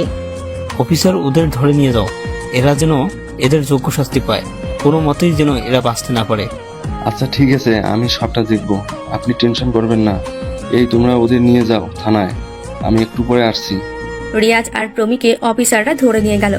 তখনই ওসির ফোনে একটা কল আসে। কল রিসিভ করে ওসি সাহেব বলতে লাগলো, আচ্ছা আমি এক্ষুনি আসছি। খুব বড় একটা গন্ডগোল হয়ে গেছে আদ্র সাহেব। কি গন্ডগোল হলো আবার? এখানে মেইন রোডে একটা মেয়ে অ্যাক্সিডেন্ট করেছে। অবস্থা নাকি খুব একটা সুবিধার না। আমার মনে হচ্ছে ওটা হয়তো কথা, কারণ আদ্র সাহেব আমাকে কথার যেই ছবি দিয়েছিল, মাত্র কল করা লোকটিও অনেকটা সেই রকমই বলছে অ্যাক্সিডেন্ট করা মেয়ের কথা। না, এটা কখনো হতে পারে না। আমার কথা কিছু হতে পারে না। ওসি সাহেব, তাড়াতাড়ি চলেন, অ্যাক্সিডেন্ট করা জায়গায় যাব আমরা। অ্যাক্সিডেন্ট স্পটে পৌঁছাতেই ওসি এক লোককে জিজ্ঞেস করে অ্যাক্সিডেন্ট করা মেয়েকে দেখেছে কিনা। লোকটা হ্যাঁ বলতেই ওসি সাহেব কথার ছবি ওনাকে দেখান। ছবি দেখে লোকটি বলে, হ্যাঁ, এই মেয়েটারই অ্যাক্সিডেন্ট হয়েছিল। অনেক খারাপ অবস্থা হয়ে গিয়েছিল, মনে হলো আর বাঁচবে না। অনেক খারাপ লাগছিল মেয়েটার জন্য। মেয়েটি কোন হসপিটালে আছে জানেন? একজন লোক মেয়েটিকে এই হসপিটালে নিয়ে গেছে। এর থেকে বেশি আমি আর কিছু জানি না। আদ্র, আমি আমার কথার কাছে যাব। আমি আমার কথার কাছে নিয়ে চল। পরে ওসি সাহেব রূপ, আদ্র আর আরশি মিলে হাসপাতালে যায়। হসপিটালে গিয়ে তারা আরো একটি খবর জানতে পারে, যা শুনে রূপ পুরোপুরিভাবে ভেঙে পড়ে। হসপিটালে এসে ওসি সাহেব অ্যাক্সিডেন্টের ব্যাপারে খোঁজ করতে জানতে পারে মেয়েটিকে এই হাসপাতালে নিয়ে এসেছিল একটি লোক, কিন্তু হসপিটালের লোক মেয়েটিকে ভর্তি নেয় না। কারণ প্রথমত এটা ছিল অ্যাক্সিডেন্ট কেস, আর দ্বিতীয়ত মেয়েটির অবস্থা প্রচুর খারাপ ছিল। মুখের অনেক অংশ কেটে গিয়েছিল, শরীরে তো আরো অনেক ক্ষত ছিল। মেয়েটিকে ভর্তি করলেও মেয়েটির বাঁচার কোনো সম্ভাবনাই ছিল না, তাই তারা মেয়েটিকে ভর্তি নেয় না। তারা না করার পর মেয়েটিকে যে ভদ্রলোক নিয়ে এসেছিল সে নিজের গাড়িতে করে আবার কোথায় জানি নিয়ে চলে যায়। হসপিটাল থেকে সবাই এইটুকুই জানতে পারে। এসব শুনে রূপ আরো ভেঙে পড়ে। হঠাৎই রূপ জ্ঞান হারিয়ে পড়ে যেতে নাই। আদ্র কোনো রকমে রূপকে ধরে ফেলে। আরশিও কান্না করতে করতে চোখ মুখ লাল করে ফেলেছে, আর আরশির কাছে গিয়ে বলল, ওরু, আমি বুঝতে পারছি তোমার অনেক খারাপ লাগছে, অনেক কষ্ট হচ্ছে তোমার, কিন্তু এখন আমাদের রূপকে সামলাতে হবে, তাই না? আমি রূপকে হসপিটালে ভর্তি করে দিয়েছি। ডাক্তার বলতেছে অতিরিক্ত টেনশনে এমন হয়েছে। আপাতত ওকে একটা ঘুমের ইঞ্জেকশন দেওয়া হয়েছে। ওর জ্ঞান মোটামুটি আরো 10 ঘন্টা পর ফিরবে। বাসার সবার সাথেও আমি কথা বলে নিয়েছি। তুমি প্লিজ এখন রূপের খেয়াল রাখো। আমি ওসি সাহেবের সাথে যাচ্ছি কথার খোঁজে। আচ্ছা ঠিক আছে। সময় নাকি বাতাসের থেকে তীব্র বেগে ছোটে। কথাটা হয়তো সত্যি। কথার অ্যাক্সিডেন্টের 2 সপ্তাহ হয়ে গেছে, এখনো কথার কোনো খোঁজ পাওয়া যায়নি। আদ্র আর ওসি সাহেব অনেক খুঁজেছে কথাকে, কিন্তু কোথাও কথার কোনো খবর পাওয়া যায়নি। সবাই ধরে নিয়েছে কথা মারা গেছে, কারণ বেঁচে থাকলে কোনো না কোনো খবর তো কথার পাওয়া যেতই। চৌধুরী পরিবারের শোকের ছায়া নেমে এসেছে। পরিবারের সবাই জানি কেমন নীরব হয়ে গিয়েছে। যে চৌধুরী বাড়ি সবসময় হাসি আনন্দে মেতে থাকতো, আজকে সেই চৌধুরী বাড়ির একটি সদস্যের মুখেও হাসির রেশ নেই। ওই দিন রূপের জ্ঞান ফেরার পর অনেক পাগলামি করেছে কথার কাছে যাওয়ার জন্য। সবাই অনেক কষ্টে তাকে সামলিয়েছে। তারপর থেকে রূপ আরো বেশি গম্ভীর হয়ে গিয়েছে। কারোর সাথে কোনো কথা বলে না, সারাক্ষণ চুপচাপ নিজের ঘরে থাকে, খাবারও খায় না ঠিক মতো। হঠাৎই কথা বলে জোরে চিল্লিয়ে ওঠে। দেখতে দেখতে 1টা বছর পার হয়ে গেল। এই সময়ের মধ্যে অনেক কিছু বদলে গিয়েছে। চৌধুরী পরিবারের সবাইও নিজেদের সামলে নিয়েছে, আর রূপ এখন অনেকটাই বদলে গিয়েছে। আগের মতো আর কথার জন্য পাগলামি করে না, কেমন জানি অনুভূতি শূন্য মানুষ হয়ে গিয়েছে। রোজ সকালে অফিসে যায়, তারপর রাত 1টা-2টোর সময় বাসায় ফেরে। কখনো কখনো আবার অফিসেই থেকে যায়। আগের মতো কথাও বলে না কারোর সাথে। রূপের জীবন সীমাবদ্ধ হয়ে গেছে অফিস টু বাসার মাঝে। যে ছেলেটা সবসময় হাসি খুশি থাকতো, সেই ছেলেটা এখন হাসতে ভুলে গেছে। পরিস্থিতি মানুষকে পরিবর্তন করে দেয়, বাস্তবতা মানুষকে সবকিছু মেনে চলা শিখিয়ে দেয়। রূপের জীবনও এখন তেমনি হয়ে গিয়েছে। যে ছেলে সবসময় গোছালো পরিপূর্ণ থাকতো, সেই ছেলে সম্পূর্ণ অগোছালো হয়ে গিয়েছে। কেমনই জানি এলোমেলো হয়ে গিয়েছে তার জীবন। অফিসে নিজের কেবিনে ব্যালকনিতে দাঁড়িয়ে রূপ অতীতের কথাগুলো ভাবছিল। ভাবতে ভাবতে সে আপন মনেই বলে ওঠে, যেদিন যায় ভালোই যায়, চাইলেও আর সেদিন ফিরে পাওয়া যায় না। সত্যিই তো, চাইলেও হয়তো আর কখনো আমি আমার কথা রানীকে ফেরত পাবো না, আর কখনো তার ভালোবাসা ফিরে পাবো না। আচ্ছা কথা রানী, কেন তুমি আমাদের রূপকথার গল্প অসম্পূর্ণ রেখে চলে গেলে? কেন চলে গেল তোমার রূপকে ফেলে? জানো আমি না ভালো নেই তোমাকে ছাড়া, আমি একটুও ভালো নেই কথা। তোমার রূপ কখনো ভালো থাকতে পারে না তোমাকে ছাড়া। ফিরে এসো প্লিজ, আর কখনো কষ্ট পেতে দিব না কথা। রূপের কথার মাঝেই কে যেন কেবিনের দরজায় নক করলো। রূপ বলে ওঠে, কে? রূপের অ্যাসিস্ট্যান্ট রাহুল বলে, স্যার আমি রাহুল। ভিতরে এসো। জি স্যার, আসলে স্যার খান কোম্পানি যে আমাদের সাথে একটা ডিল করতে যাচ্ছে, যেটার কথা আপনাকে আমি কিছুদিন আগে বলেছিলাম। তো কি হয়েছে? স্যার তাদের মেইন বিজনেস হচ্ছে আমেরিকায়। তারা চাচ্ছেন আমরা যেন ওখানে তাদের অফিসে গিয়ে সব দেখে শুনে তাদের সাথে ডিলটা ফাইনাল করি। আমি যেতে পারবো না, তুমি চলে যাও, গিয়ে সবকিছু দেখে ঠিক মনে হলে ডিল ফাইনাল করে এসো। না স্যার, এটা তো মেইন প্রজেক্ট, তো মিটিংয়ে আপনার তো উপস্থিত থাকা লাগবে। আমি যেতে পারবো না রাহুল, তুমি তাহলে তাদের না বলে দাও। স্যার এই প্রজেক্টের কাজ করলে আমাদের কোম্পানির 60% লাভ আছে। এই ডিলটা হাতছাড়া করলে খুব বড় একটা লস হয়ে যাবে। একবার ভেবে দেখেন, 2 দিনের ব্যাপার, যদি যেতে পারেন তো আমাদেরই লাভ। রূপ কিছুক্ষণ চুপ থেকে ভেবে নিল, তারপর বলে ওঠে, আচ্ছা ঠিক আছে, আমি যাব, তুমি তাদের বলো আমরা আসবো। জি স্যার। আর তারা জিজ্ঞেস করছিল কবে যাবেন আর মিটিংয়ের ডেট কবে দিবে? আজকে তো 18 তারিখ, তুমি তাদের বলো আমরা কাল আসবো। তারপর দিন তাদের সবকিছু দেখে শুনে 21 তারিখে মিটিং করে সবকিছু ফাইনাল করবো। আচ্ছা স্যার, ঠিক আছে। আর রাহুল, তুমি কালকে 2টো টিকিট কেটে ফেলো, পরে এসে আমাকে টাইম বলে দিও। ওকে স্যার বলে রাহুল চলে গেল। অন্যদিকে রূপ অফিস থেকে বেরিয়ে গাড়িতে গিয়ে বসলো বাসায় আসার জন্য। কালকে যেহেতু যাবে তো আজকে বাসায় গিয়ে সবকিছু গুছিয়ে নিতে হবে। কিন্তু মাস আগেই আমান চৌধুরী আর আরাব চৌধুরী অফিসের সব দায়িত্ব রূপকে বুঝিয়ে দিয়েছে। তারা এখন বাসায় থাকে, পুরো অফিসের দায়িত্ব এখন রূপের ওপর। এটা অবশ্য তারা এই জন্যই করেছিল যাতে রূপ অন্তত কাজে ব্যস্ত থাকে আর সবকিছু থেকে একটু দূরে থাকে। কারণ বাসার সব মানুষ জানে রূপ কথাকে কত ভালোবাসে, সে ছোটবেলা থেকেই। বাসায় আসার পর ড্রাইভার গাড়ি থামাতেই রূপ গাড়ি থেকে নেমে এসে বাসার ভেতরে চলে আসলো। রূপকে এই সময় বাসায় থেকে নীলা চৌধুরী বলল, বাবা তুই ঠিক আছিস? জি ছোট আম্মু। হঠাৎ এই সময় বাসায় তুই কি মনে করে? বাবা, অফিসে সব ঠিক আছে তো? সব কিছু ঠিক আছে। আসলে বাবা, কালকে আমাকে আর রাহুল 2-3 দিনের জন্য আমেরিকা যেতে হবে। কেন, ওখানে কি কোনো নতুন ডিল করতে হবে নাকি? খান গ্রুপের সাথে ডিল আছে, এই জন্যই আসছি বাসায়। আচ্ছা ঠিক আছে।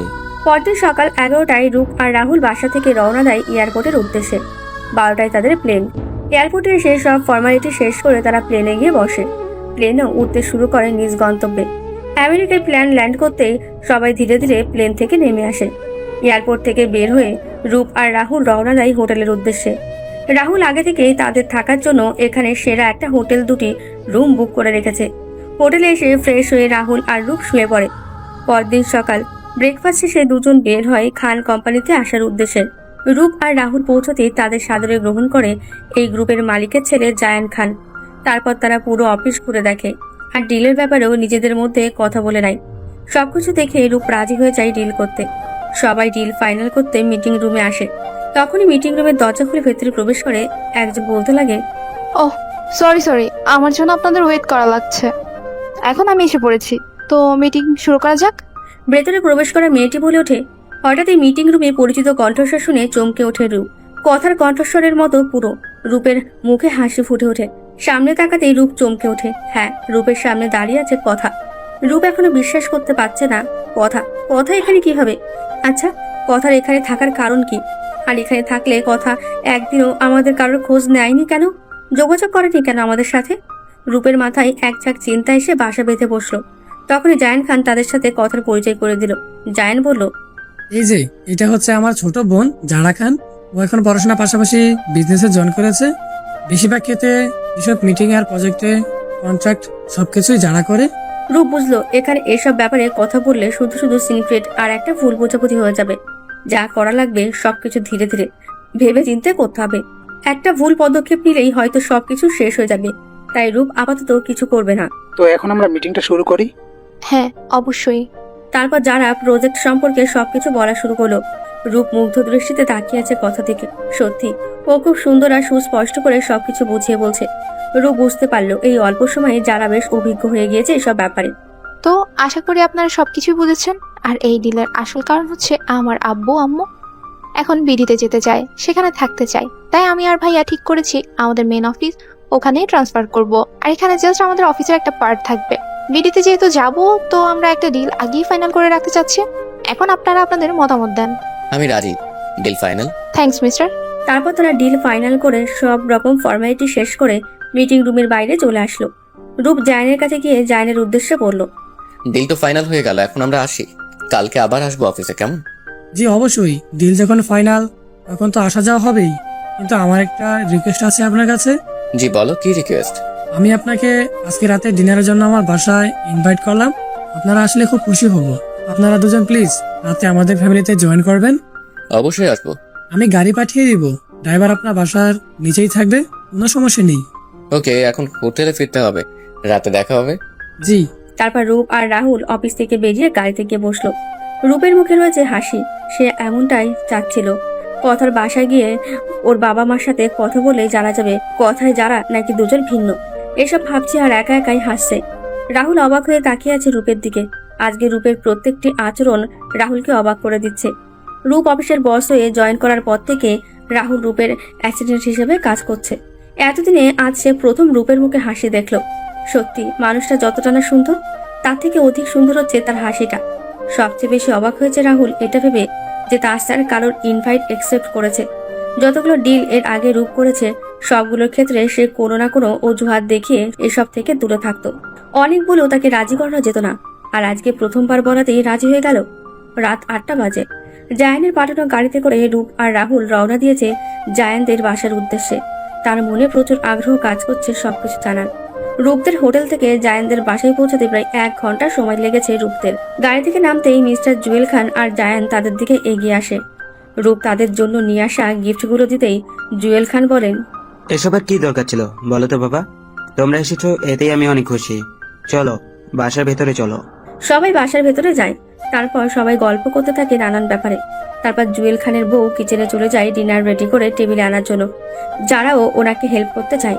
আর জায়ানের ফোনে কল আসায় জায়ান বাইরে চলে যায়। তখন রূপ জুয়েল খানকে উদ্দেশ্য করে বলেন, আঙ্কেল আপনার সাথে আমার কিছু কথা ছিল। হ্যাঁ বল। না আঙ্কেল, একটু আলাদা কথা বললে ভালো হতো। আচ্ছা তুমি আমার সাথে আসো।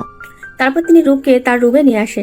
রুমে এসে রূপ বলতে শুরু করে, আঙ্কেল যারাকে মানে যারা আমার মেয়ে, ওনা তোমার সাথে অফিসে পরিচিত হয়েছিল? না আঙ্কেল, আমি তা বলছি না। আমি বলতে চাচ্ছি যারা কি সত্যি আপনার মেয়ে নাকি অন্য কিছু। কি বলতে চাচ্ছ তুমি? আঙ্কেল আমার কথা খারাপ ভাববেন, দাঁড়ান আপনাকে আমি কিছু ছবি দেখাচ্ছি। বলে রূপ নিজের ফোন থেকে তার আর কথার কিছু ছবি দেখালো। আঙ্কেল এই হচ্ছে কথা, আমার ভালোবাসার মানুষ। 1 বছর আগে একটা অ্যাক্সিডেন্ট করেছে, তারপর আমি তাকে হারিয়ে ফেলি আর খুঁজে পাইনি তাকে। আর যারা তো সম্পূর্ণ। রূপকে বলতে না দিয়ে জুয়েল খান বলে ওঠে, হ্যাঁ যারা সম্পূর্ণ কথার মতো দেখতে। মানুষ যখন একটাই তাহলে ভিন্ন দেখতে কিভাবে হবে বলো? যারাই কথা। 1 বছর আগে আমার গাড়ির সাথে ওর অ্যাক্সিডেন্ট হয়, তারপর অনেক হসপিটাল ঘুরে ওকে ভর্তি করাতে পারিনি, তাই এখানে আমার পরিবারের কাছে নিয়ে আসি। এখানে ওর সম্পূর্ণ চিকিৎসা হয়। ও ঠিক তো হয় কিন্তু ওর স্মৃতিশক্তি হারিয়ে ফেলে। এখানের অনেক নামকরা ডাক্তার দেখিয়েছি আমরা, কিন্তু কোনো লাভ হয়নি। ওর অতীত ওর মেমরি থেকে হারিয়ে গিয়েছে, এসব আর কখনো মনে করতে পারবে না। ওকে পাওয়ার পর থেকে শেষ পর্যন্ত সবকিছুই কথা জানে। ও যেহেতু কিছু মনে করতে পারছিল না, তাই আমার স্ত্রী ওর নাম দেয় যারা। সেই থেকে ও আমাদের মেয়ে হয়ে আমাদের সাথে থাকে। তারপর জুয়েল খানের সাথে আরো কিছু কথা বলে রূপ চলে আসে। এর 2 দিন পর সব কাজ শেষ করে রূপ আর রাহুল দেশে চলে আসে। রূপ দেশে এসে সবাইকে সবকিছু জানায়। তার 1 সপ্তাহের মাথায় জুয়েল খানের পুরো পরিবার দেশে চলে আসে। জুয়েল খানও ওনার পরিবার আর কথাকে ওর অতীতের সবকিছু জানায়। 2 পরিবারের কথা বলে ঠিক করে রূপ, কথা এবং আদ্র আর আরশির বিয়ে একসাথেই হবে। দেখতে দেখতে বিয়েটা সম্পূর্ণ হয়ে যায় তাদের। বাসর ঘরে প্রবেশ করে রূপ দেখে কথা ব্যালকনিতে দাঁড়িয়ে আছে। রূপ তার কাছে এগিয়ে গিয়ে তার পাশে দাঁড়ায়। কথা তাকে দেখে বলে ওঠে, অতীত আমি জেনেছি, কিন্তু তা আমি কখনো মনে করতে পারবো না। এটা আপনি জানেন, কিন্তু আমি চাই বাকিটা জীবন আপনার সাথে রূপের কথা হয়ে কাটিয়ে দিতে। রূপ কথাকে জড়িয়ে ধরে বলে ওঠে, আজ অবশেষে এত কিছুর পর রূপকথার কাহিনী পূর্ণতা পেল। কথা দিলাম সবসময় পাশে থাকবো।